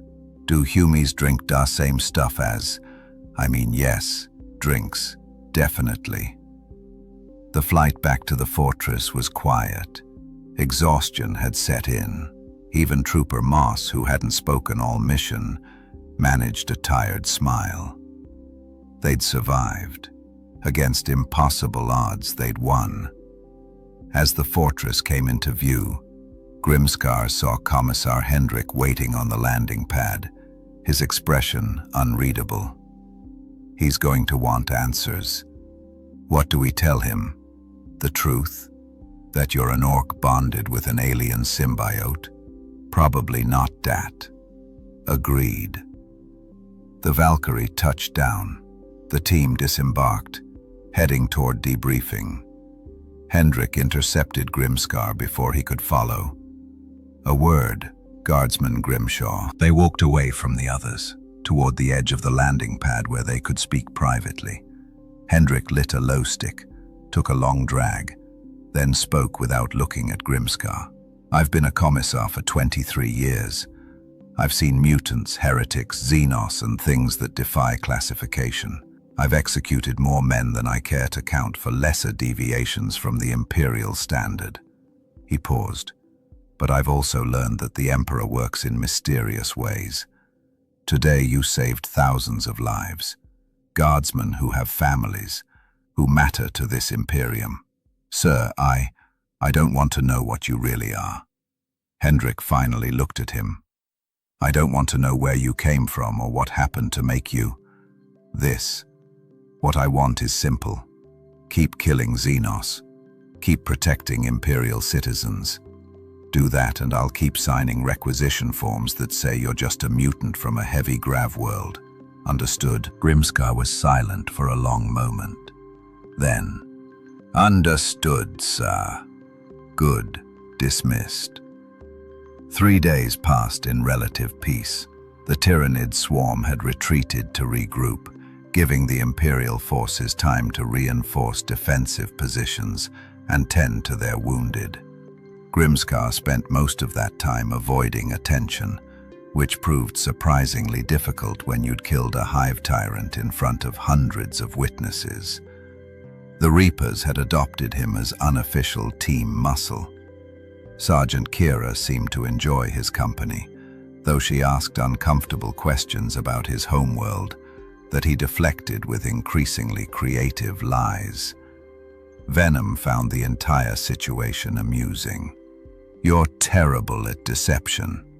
"I'm doing fine." "You told her your planet was called Grimworld, and the main export was fighting. It's a proper Orky name. I mean, it's a proper human name. Very believable." "She doesn't believe you. She ain't shot me yet, so close enough." They sat in the mess hall, a massive structure that served thousands of guardsmen per shift. Grimskar had learned to eat like a human, smaller bites, using utensils, not belching after every meal. It was exhausting. The food was terrible too. Some kind of processed protein paste that tasted like cardboard mixed with disappointment. "This is disgusting." "Agreed, Miss Good Orky Squig. I miss literally anything else." Kira slid into the seat across from him, her tray loaded with the same awful rations. "You look miserable. Just thinking about home. Grimworld, right?" Her tone made it clear she knew he was lying but didn't care enough to push. "Must be different from here. Very different. More green. Smooth." She laughed. "Look, Grimshaw, I don't know what you really are. Don't particularly care either. But the brass is talking about giving you a commendation. Imperial Cross for valor or something equally shiny." "A what?" "Medal. Ceremony. Lots of attention." She leaned forward. "Thought you should know, in case you wanted to disappear before that happens." Grimskar understood immediately. She was giving him an out, a chance to leave before too many questions got asked. "Why would you do that?" "Because you saved my squad. Because you fought when you didn't have to." She paused. "And because whatever you are, you're not the enemy. I've seen the enemy. They don't hesitate before killing. They don't protect soldiers they barely know. They don't look sad when someone dies." She's perceptive. Thank you. Thank you." Before Kira could respond, alarms blared. Not the combat alert, something different. 3 short bursts. The code for unauthorized ships entering orbit. Everyone in the mess hall froze, then moved as one toward the exits. Grimskar followed, his enhanced hearing picking up vox chatter from nearby officers. "Unknown vessel, Ork design. Broadcasting distress signals. Requesting emergency landing clearance. Ork ship, here." Grimskar's blood ran cold. "Oh no. What?" "The transport. The one we left on the landing pad 3 days ago. The one with 3 Orks locked in the cargo bay." "Yeah, that one." "Oh, that's problematic." They ran toward the command bunker, where officers were already gathering around hololithic displays. The image showed a familiar ship, red paint, oversized guns, Ork glyphs. Their ship. It was descending toward the fortress, trailing smoke from damaged engines. Commissar Hendrik stood at the center, barking orders. "Defensive batteries. Target that vessel. Prepare to..." "Wait."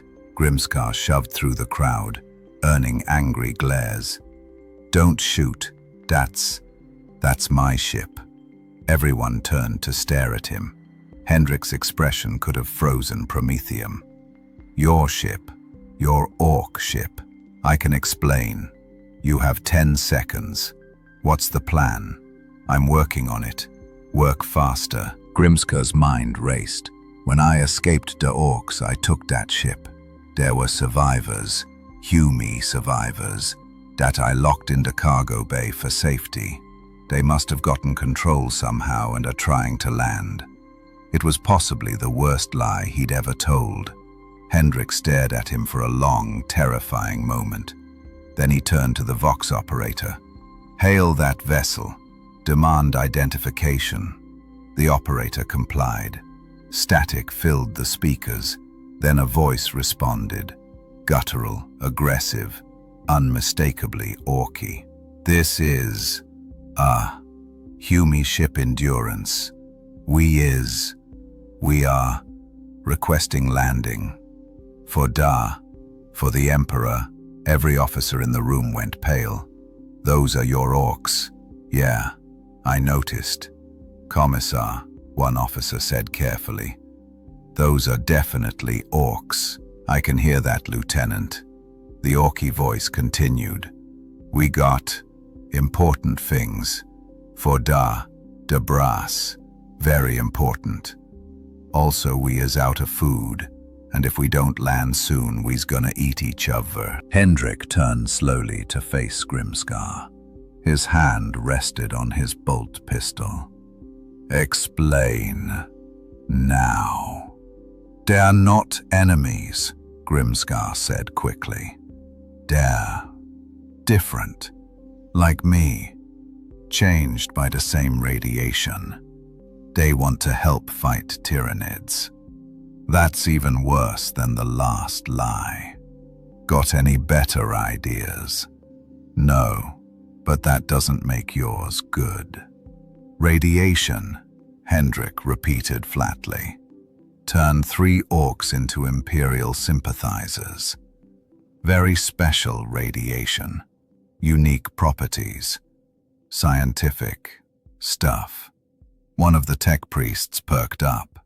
"Fascinating. I must study this phenomenon." The Omnissiah would. "Silence!" Hendrik silenced him with a glare, then looked back at Grimskar.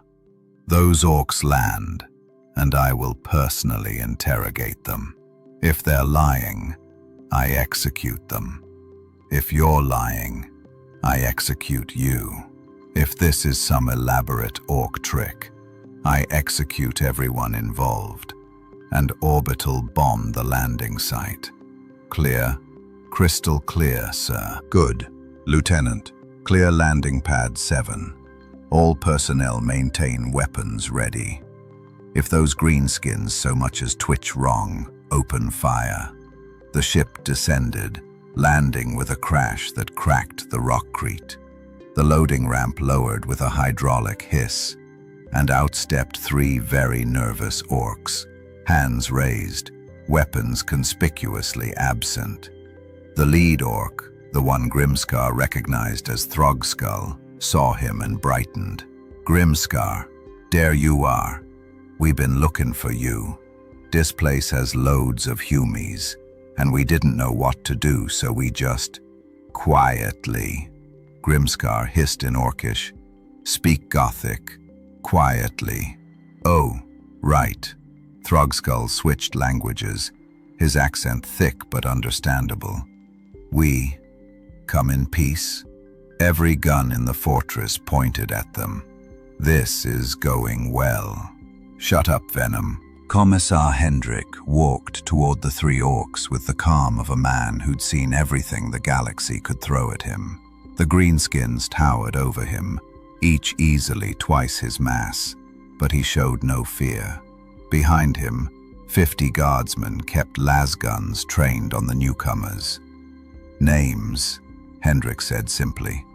Throgskull glanced at Grimskar, who nodded encouragingly. "I'm Throg. That's Bracca, and that's Nuzgul. We are here to help." "Help?"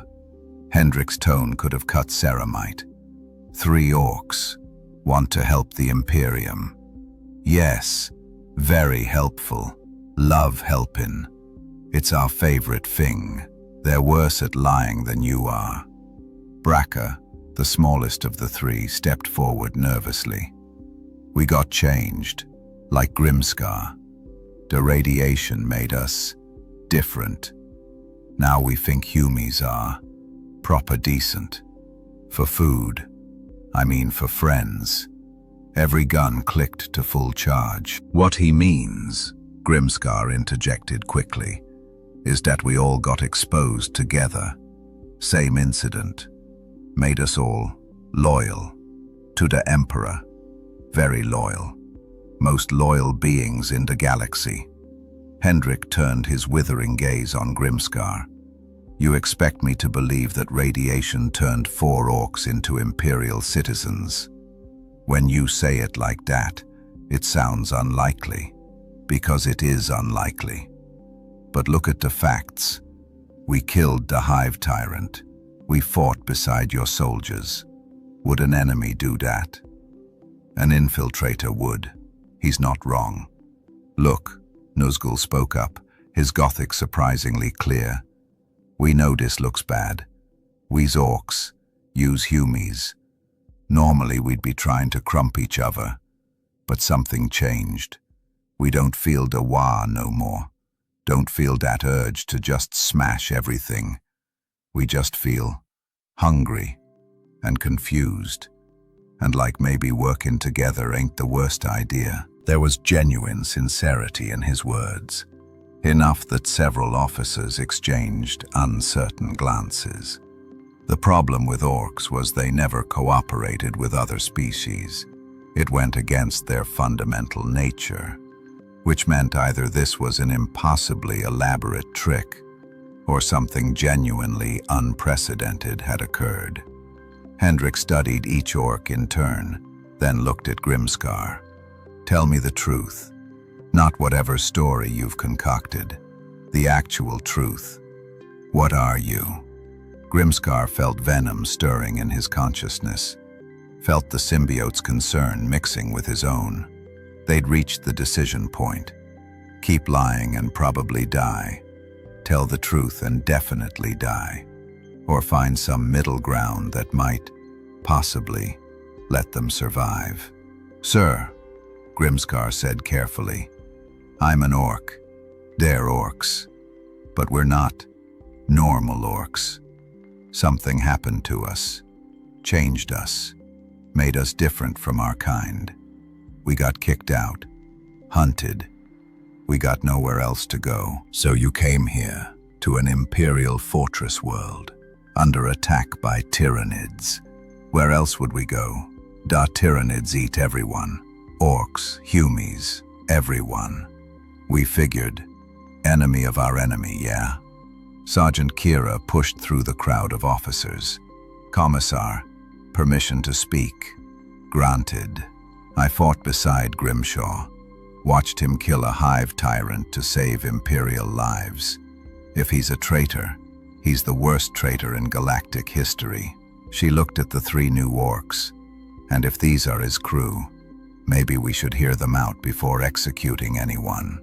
You're advocating for Orks, Sergeant. I'm advocating for winning, sir. The Tyranids are regrouping. They'll attack again, probably in force. We need every advantage. She gestured at the Orks. They're big, strong, and apparently willing to fight bugs instead of us. That's an advantage. Comment your theories below. What would you do if 4 Orks asked to join your regiment? The silence stretched. Officers waited for Hendrik's decision. The Orks stood nervously, an unusual state for greenskins. Grimskar held his breath, feeling Venom's tension matching his own. Finally, Hendrik spoke. If I allow this, you 4 will be confined to a specific area, monitored constantly. Any aggressive action toward Imperial personnel results in immediate execution. You will fight when ordered, where ordered. You will follow Imperial command structure. And if you prove to be traitors, he let the threat hang. We understand, Grimskar said. We'll follow orders, we'll fight. That's all we want to do anyway. Not all, Venom muttered internally. We also want to eat. Not helping, Hendrik turned to a tech priest. Can you devise restraining measures? Something to contain them if necessary. Certainly, Commissar. Shock collars keyed to specific neural patterns. One command and they'll be incapacitated. Fine. Implement it. Hendrik looked back at the Orks. Welcome to the Imperial Guard. Try not to make me regret this. As soldiers moved forward with the restraining collars, Throggskull leaned close to Grimskar and whispered in Orkish, "Are we really joining the Hume army? Looks like it. This is the weirdest warg ever. It ain't a warg. It's something else, something new. What do we call it?" Grimskar thought about that, about Venom's presence in his mind, about fighting beside humans instead of against them, about being something neither orc nor human, but something in between. "We's partners," he said finally. "That's what we call it. A partnership." Partnership.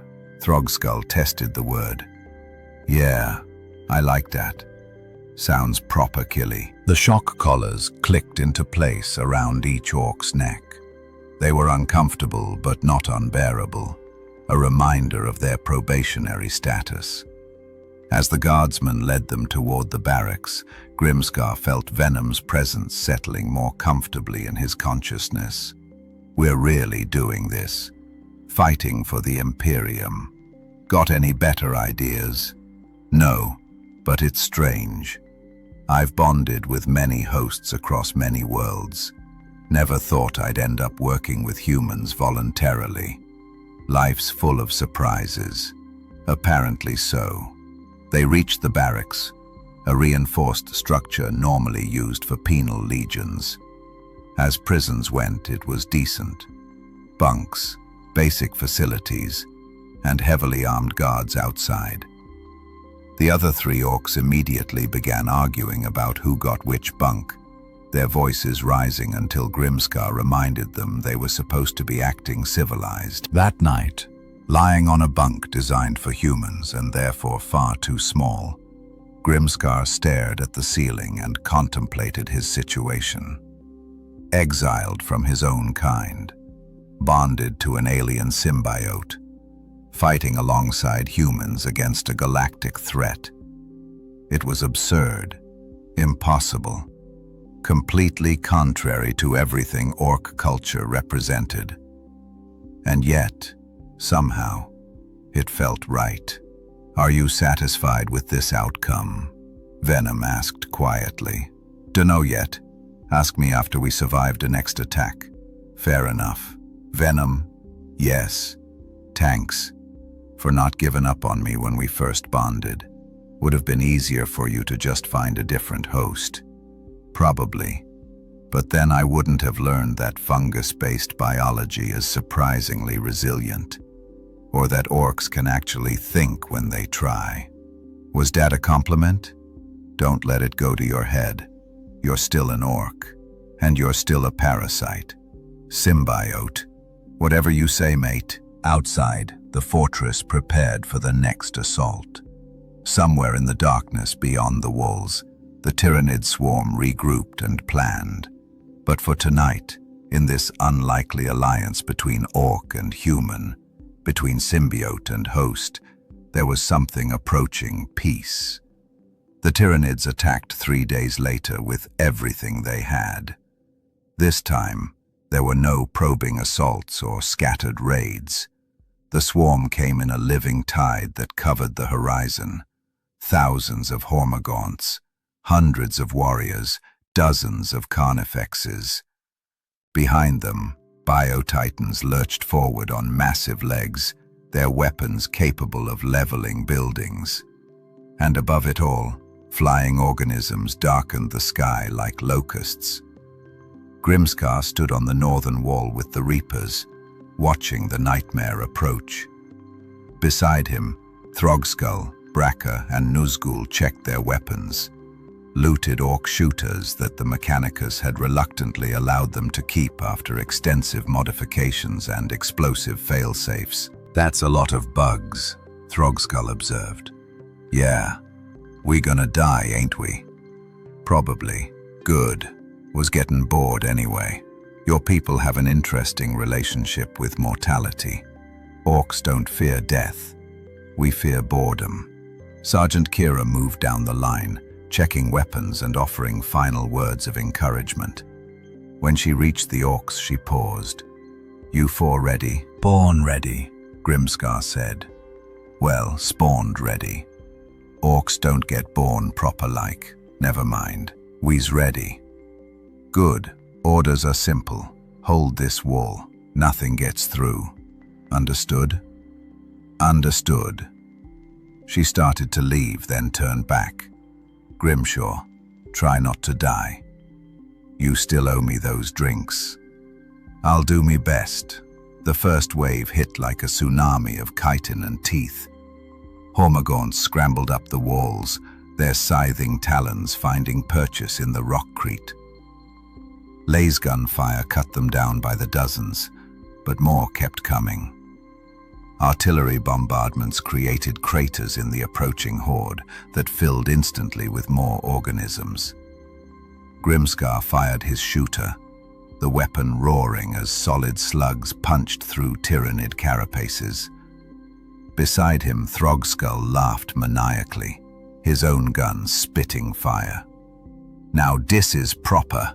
Finally some good scrapping." A Hormagaunt reached the top of the wall.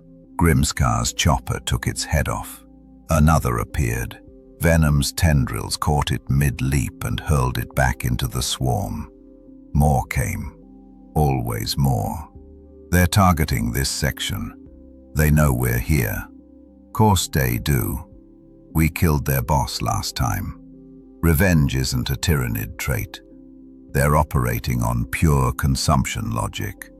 Then why focus on us? Because we're the biggest threat. That made sense. The hive mind was learning, adapting. It recognized that Grimskar and his companions could kill synapse creatures, so it was directing forces to eliminate them specifically. Smart. Terrifying but smart.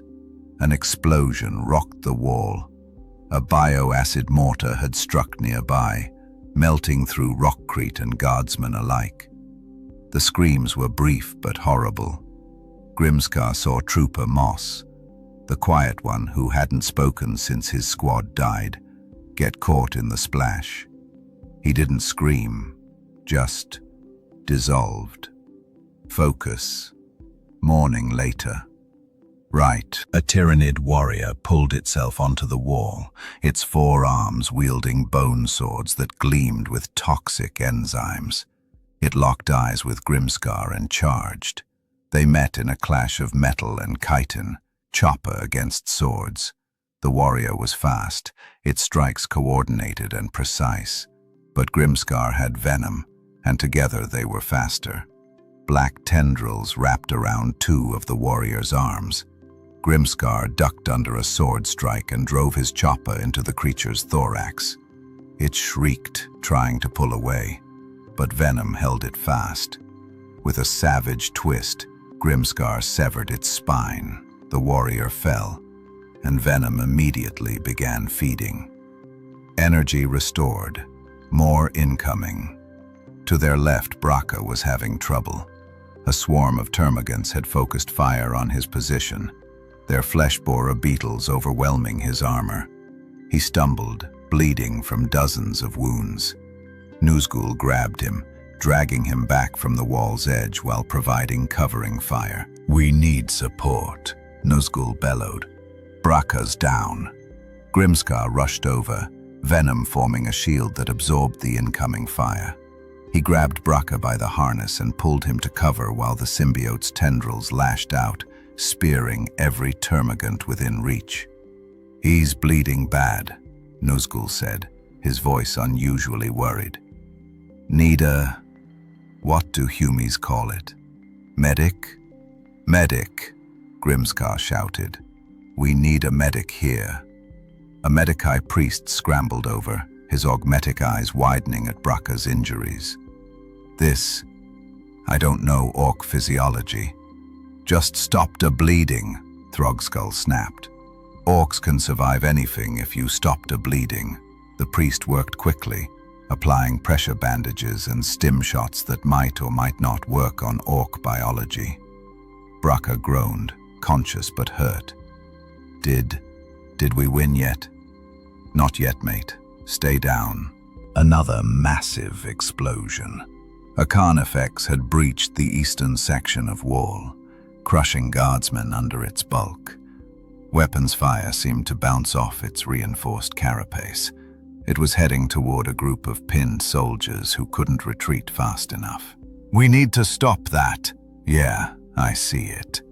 Grimskar ran along the wall, leaping over debris and bodies. Venom enhanced his speed until he was moving faster than any orc should. He jumped, sailing through the air, and landed on the carnifex's back. The creature bucked, trying to throw him off, but Venom's tendrils anchored them to its carapace.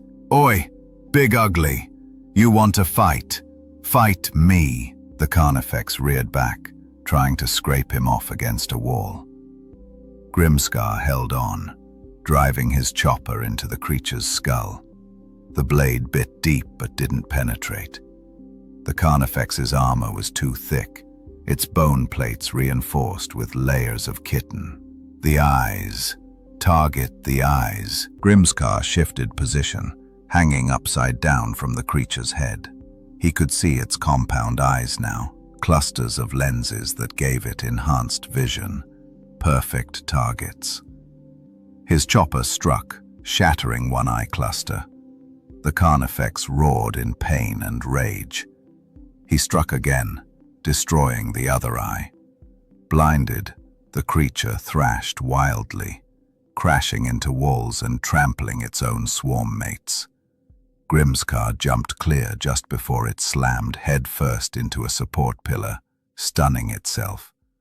Other guardsmen took advantage, pouring concentrated fire into its exposed joints until the monster finally collapsed. Well done. Tanks, now what? Now we do it again. There are 7 more carnifexes approaching. Course there are. The battle raged for hours. Grimskar lost track of time, lost count of how many tyrannids he killed. Everything became a blur of violence. Strike, dodge, kill, move. Venom consumed biomass constantly, converting it into energy that kept them fighting when exhaustion should have stopped them. Around them, the Imperial lines held. Barely. Commissar Hendrik moved through the chaos like death incarnate, his bolt pistol never missing, his presence rallying soldiers who thought they'd break. Sergeant Kira fought with mechanical precision, her plasma gun running so hot it glowed. The tech priests chanted blessings to the Omnissiah while repairing damaged weapons mid-battle, and the 4 orcs, outcasts from their own kind, fought beside humans to defend a world that wasn't theirs, because the alternative was letting the Tyranids win, and that was unacceptable. The sun set on a battlefield covered in corpses, mostly Tyranid, but far too many human. The swarm had finally pulled back, not defeated but regrouping. Again. They'd be back. They always came back. Grimskar sat on the wall's edge, his armor cracked, his body aching despite Venom's healing. Around him, surviving guardsmen tended wounds, salvaged ammunition, and stared at nothing with the hollow eyes of soldiers who'd seen too much death. The smell of promethium smoke and alien ichor hung heavy in the air. Throgskull limped over, one arm in a makeshift sling. Bracker's gonna live. Medic said his something got punctured, but he stitched it up. Said orc biology is fascinatingly resilient. Whatever that means. Good, we need everyone. Yeah. Throgskull sat beside him, groaning. Grimskar, I gotta ask, why we doing this? Why we fighting for humies? We's orcs. We should be fighting anyone and everyone, because they're not the enemy, but they're not orcs either. No, they're not. Grimskar gestured at the battlefield, but look at them. They fight like we do. Maybe not as good, maybe not as strong, but just as stubborn. Just as ready to die for something bigger than themselves. Orks don't die for things. We die fighting. Yeah, but why we fighting? For the wag. For some boss who'd crump us if we think too much. Grimskar shook his head. Nah, this is different. This is fighting because if we don't, everything gets eaten. Humies, orks, everyone. At least here we's fighting for something that matters. Throgskull was quiet for a long moment. When do you get so philosophical? I've been wondering the same thing. Blamed a parasite in me head. I heard that, Venom said, and I'm a symbiote. Sergeant Kira approached, her face streaked with soot and dried blood. Commissar wants to see you. Command bunker. Now. They followed her through the devastated fortress. Entire sections had been reduced to rubble. Makeshift hospitals overflowed with wounded. Priests moved among the dead, offering final rites. The cost of victory was written in every shattered wall and blood-stained street. Inside the command bunker, Commissar Hendrik stood over a hololithic display showing the Tyrannid positions. They'd pulled back 5 kilometers but hadn't left the planet. More concerning, new bioforms were emerging from their positions, massive shapes that suggested even larger creatures arriving. Grimshaw, Hendrik said without preamble, your assessment. They're bringing in the big ones, bio-titans, maybe even a hierophant if we's unlucky.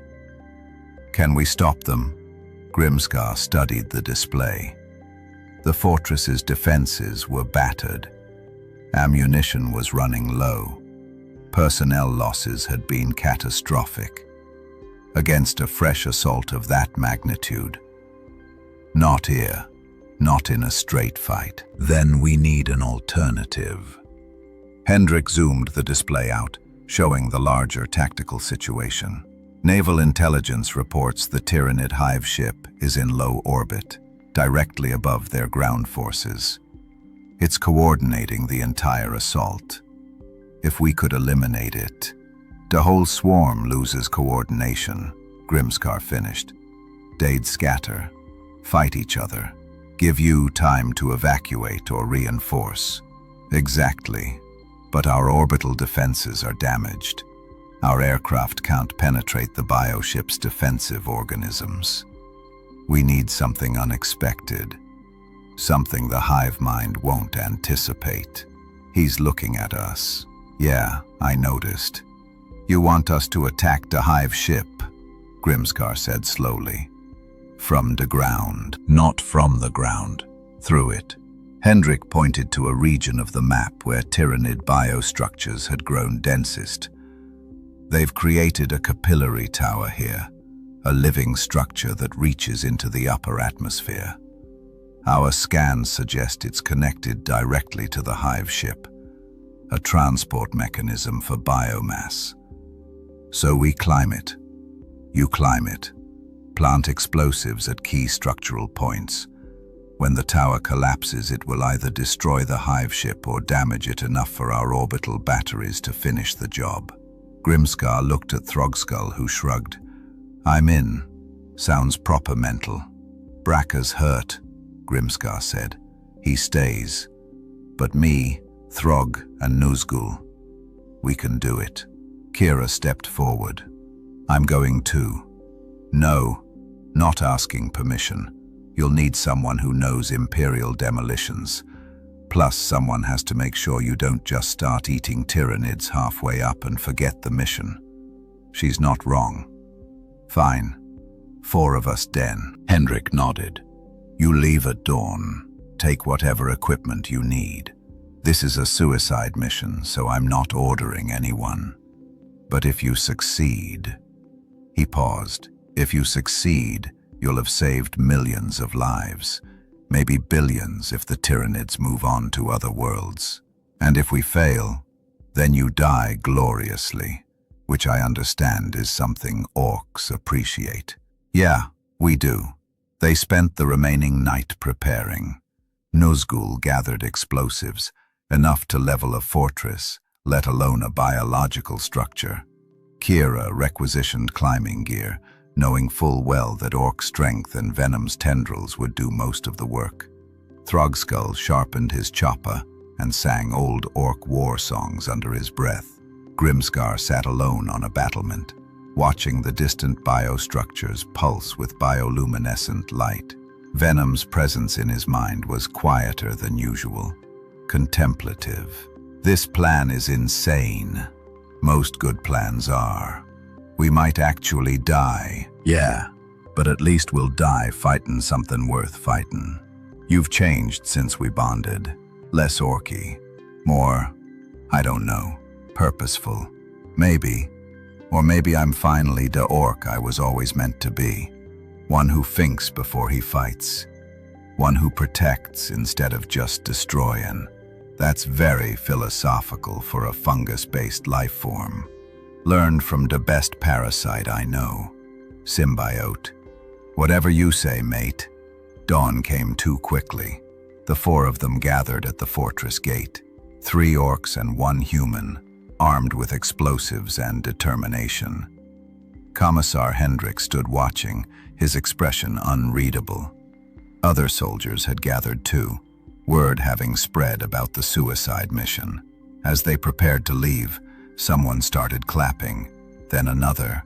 Soon, dozens of guardsmen were applauding, a show of respect for warriors marching towards certain death. It wasn't something orcs understood, recognition without violence, but Grimskar felt its weight nonetheless. For the Emperor, he said, testing the words. For the Emperor, Kira corrected gently. And for everyone who can't fight. Yeah, that too. They walked into the dawn, toward the distant biostructures and the tower that would either be their greatest victory or their tomb. Behind them, the fortress prepared for what might be its final battle. Ahead, the Tyrannid swarm waited, hungry and patient and utterly without mercy. But between those two forces walked 4 warriors who refused to accept defeat. An orc who thought too much, bonded to a symbiote from beyond the stars. 2 more orcs who'd chosen loyalty over instinct. And a human sergeant who decided that courage mattered more than species. Ready? Venom asked. As I'll ever be. Let's go kill a hive ship. Now you're speaking my language. The capillary tower loomed against the gray sky, like a monument to alien horror. It was organic. Pulsing veins ran along its surface, pumping fluids upward toward the hive ship barely visible through the clouds. Chitin supports spiraled around the main structure, and bioluminescent nodes glowed with sickly light. At its base, thousands of Tyrannid organisms moved with purpose, feeding the tower biomass harvested from across the planet. That's a lot of bugs, Nazgul whispered. Yeah, Grimskar agreed. We's gonna need a distraction. Kira pointed to the eastern approach. Artillery strike there would draw attention. Give us a window to reach the tower's base. And how long's that window? Maybe 2 minutes. 3 if we're lucky. Not long. Long enough. They signaled the fortress. 5 minutes later, artillery shells screamed overhead and detonated among the Tyrannid positions. The swarm reacted instantly, organisms surging toward the bombardment site. In the chaos, Grimskar's team sprinted for the tower. Venom enhanced their speed, black tendrils forming to help navigate debris. They covered the distance in under a minute, reaching the tower's base just as Tyrannids began realizing the deception. A Hormagaunt charged.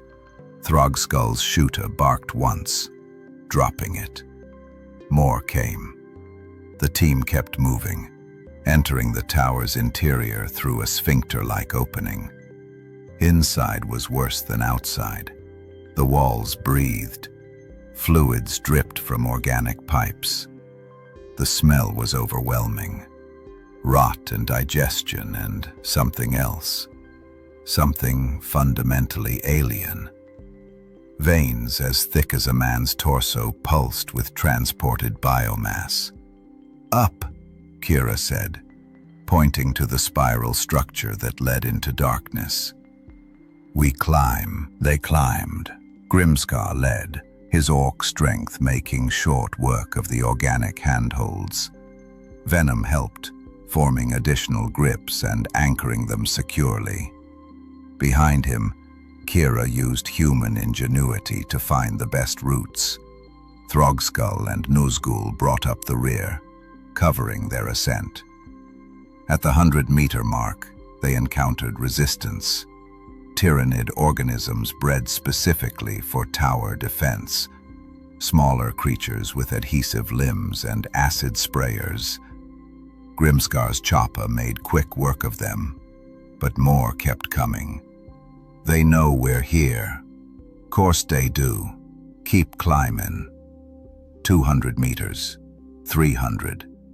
The tower swayed in high winds, groaning like a living thing, which it was.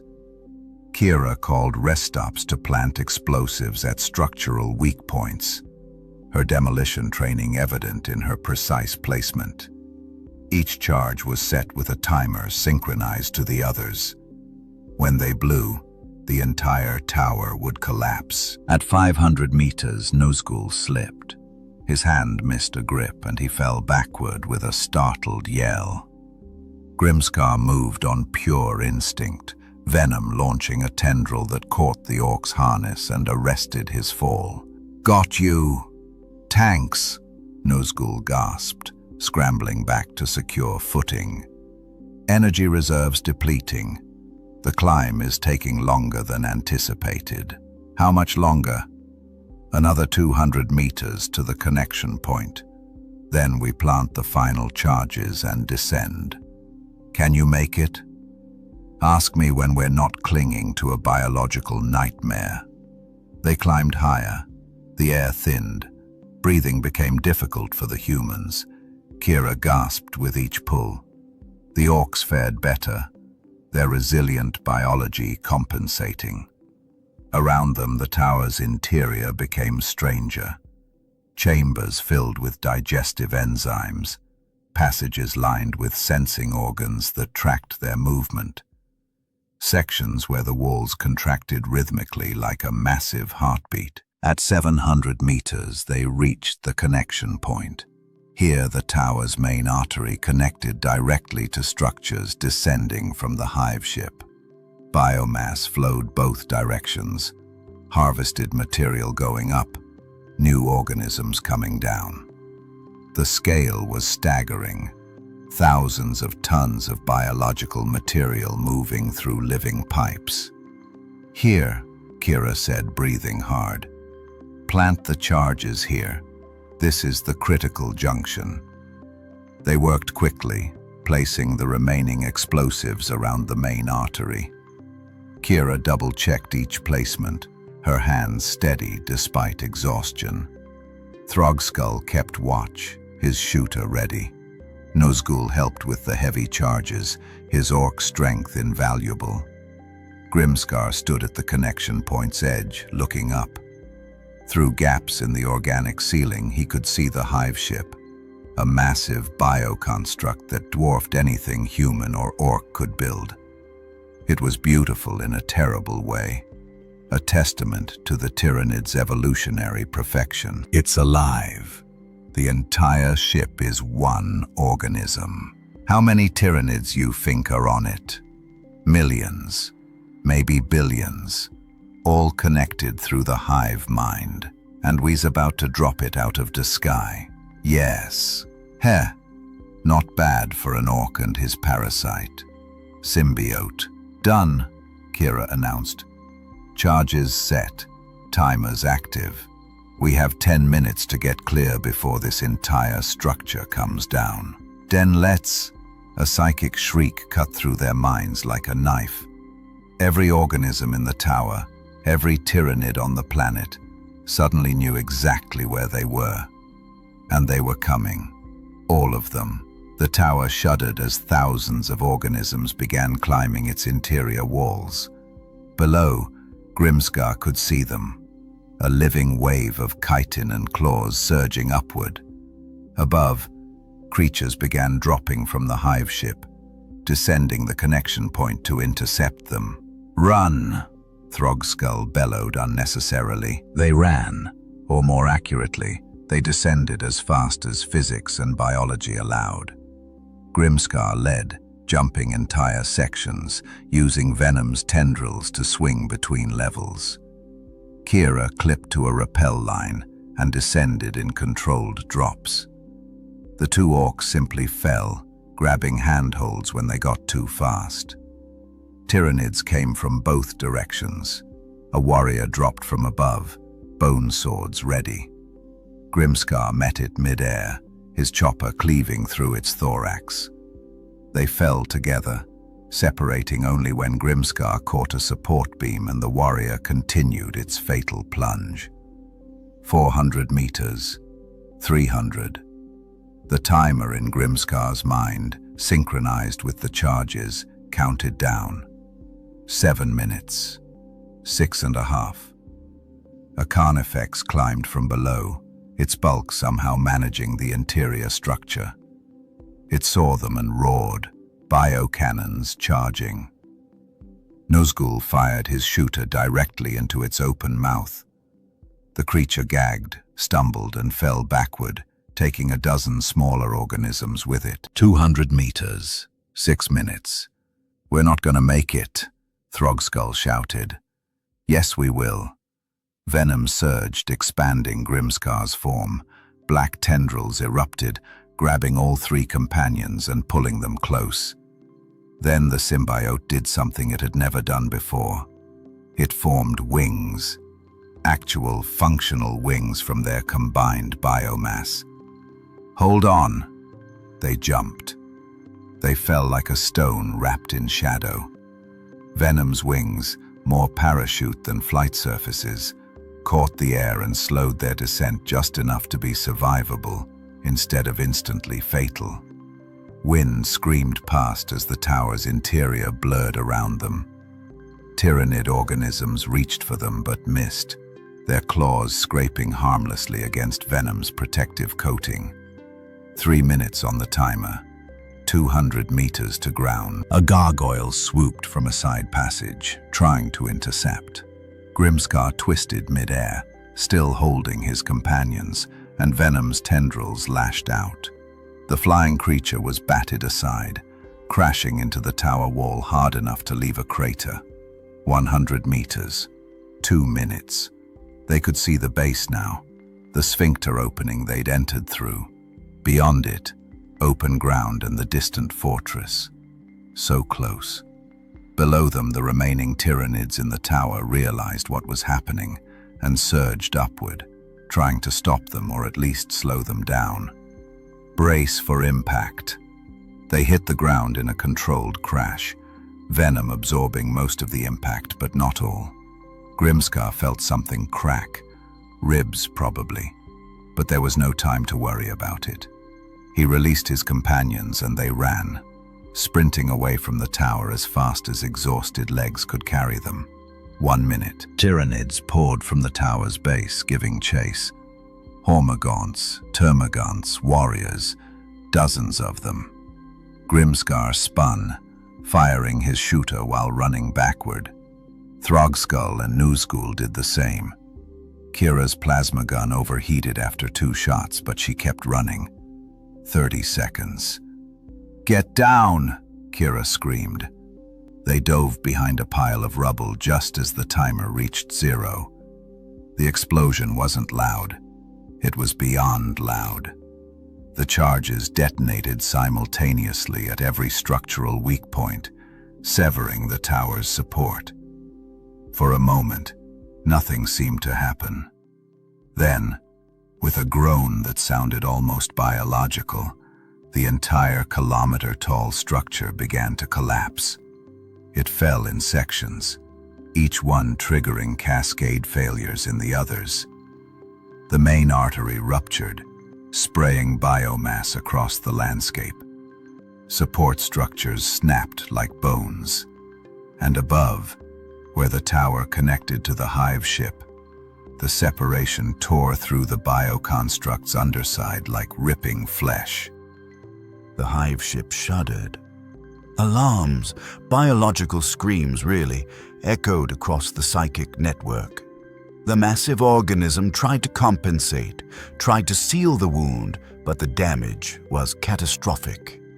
Atmosphere vented, internal structures collapsed, and critically, the synaptic connection to the ground forces severed completely. Every tyrannid on the planet faltered. The hive mind's coordination broke. Organisms began attacking each other, reverting to base instincts without the psychic oversight that made them a unified swarm. Chaos erupted across the battlefield. In the fortress, Commissar Hendrik watched his tactical displays light up with opportunity. All batteries, target that hive ship, fire.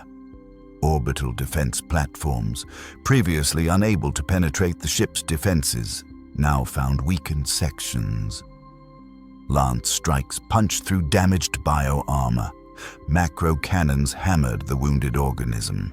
The hive ship tried to flee, its organic engines struggling to achieve orbit, but it was too damaged, too slow. It died screaming, a psychic shriek that every psyker on the planet felt. Then it fell, a burning meteor of biological matter that struck the Tyrannid-controlled territory with the force of an orbital bombardment. The impact crater was visible from orbit. And just like that, the battle for Karis Prime was over. Grimskar lay behind the rubble, breathing hard, every part of his body aching. Beside him, his companions were in similar condition, battered, exhausted, but alive. In the distance, he could hear Imperial forces cheering, their voices carrying across the battlefield. "We did it," Venom said, its mental voice weak but satisfied. "Yeah, we did." Throg School started laughing, a deep, genuine orc laugh that had nothing to do with violence and everything to do with joy. "We dropped a Zoggin hive ship. We actually did it." "Language," Kira muttered, but she was smiling. "But yes, we did." Nuzgul sat up, looking at the destruction they'd caused. "So, are we heroes now?" "Maybe," Grimskar said. "Or maybe we's just orcs who got lucky." "Lucky orcs working with humans," Kira corrected. "Never thought I'd see the day."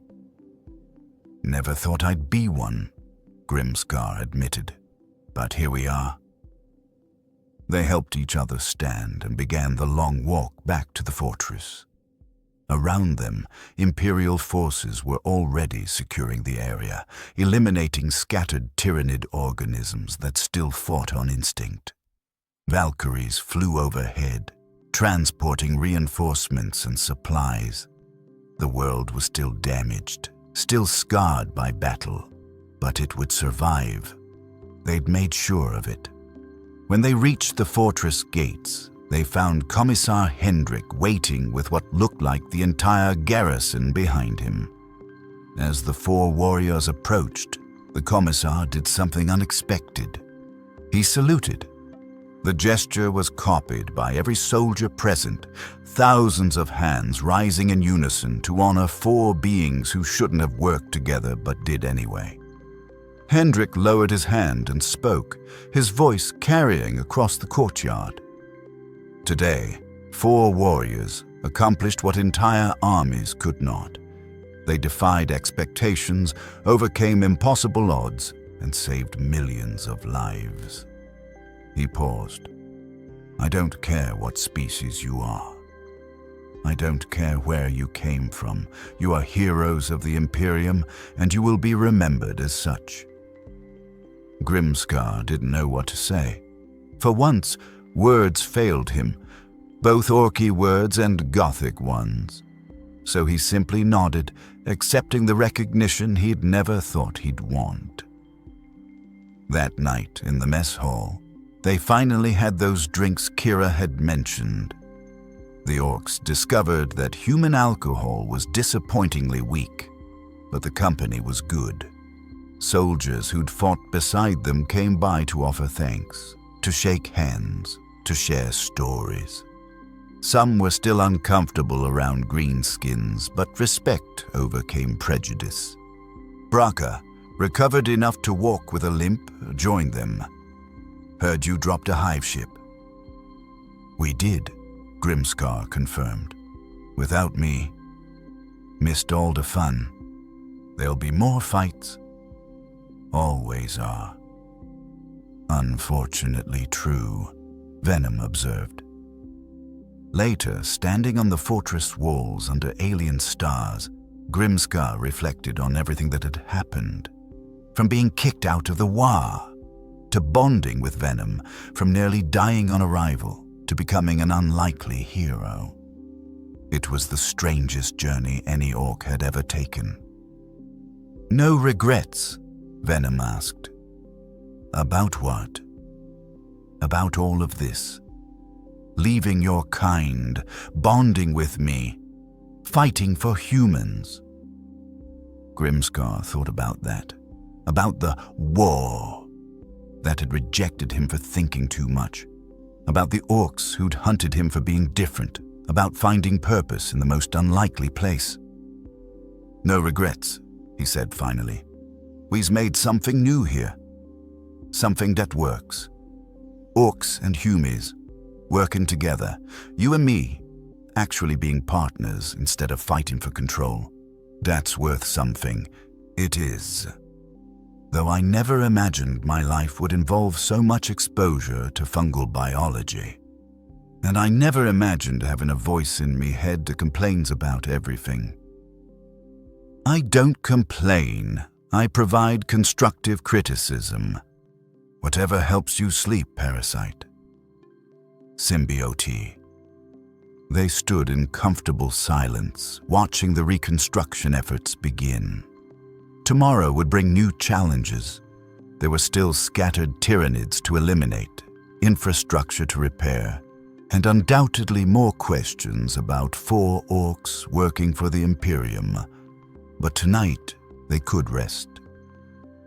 Somewhere in the fortress, Throg's skull was teaching guardsmen how to properly headbutt.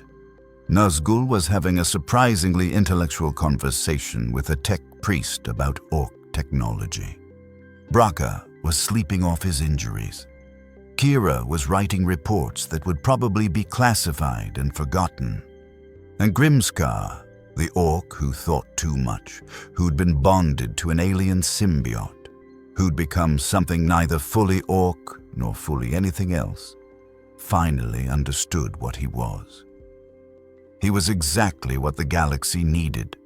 Proof that even in the grim darkness of the 41st millennium, enemies could become allies, outcasts could become heroes, and sometimes the most unlikely partnerships created the greatest victories.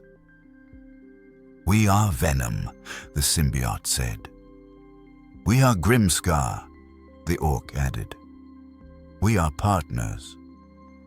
"Yeah," Grimskar agreed, grinning with his metal teeth. "We are. And that's pretty zoggin' perfect." In the endless darkness of the 41st millennium, where every species wages war for survival and trust is the rarest commodity, 4 Orks and 1 alien symbiote proved that cooperation could triumph where hatred would fail. Grimskar and Venom's partnership, forged in desperation, tempered in battle, and proven against impossible odds, stands as testament to an uncomfortable truth: that progress sometimes comes from the most unexpected places. The Imperium would never officially recognize their contributions. Records would be classified. Reports would be sanitized. But the soldiers of Kara's prime would remember. They'd remember the Ork who thought before he fought, who protected instead of destroyed, who proved that even in a galaxy drowning in war, there was still room for something resembling hope. And somewhere out there, on other battlefields against other threats, the legend would spread. Whispers of the weird Git and his companions, of Orks who fought for something beyond the war, of partnerships that shouldn't work but somehow did. Because in the end, survival isn't about being the strongest or the most numerous. It's about adaptation, evolution, finding allies in unexpected places and holding on to them when the darkness closes in. The Emperor may protect, but sometimes salvation comes in the form of a fungus-based life form bonded to an alien symbiote, fighting side by side with humans against a galactic nightmare. And if that's not grimdark irony at its finest, nothing is. The Emperor protects.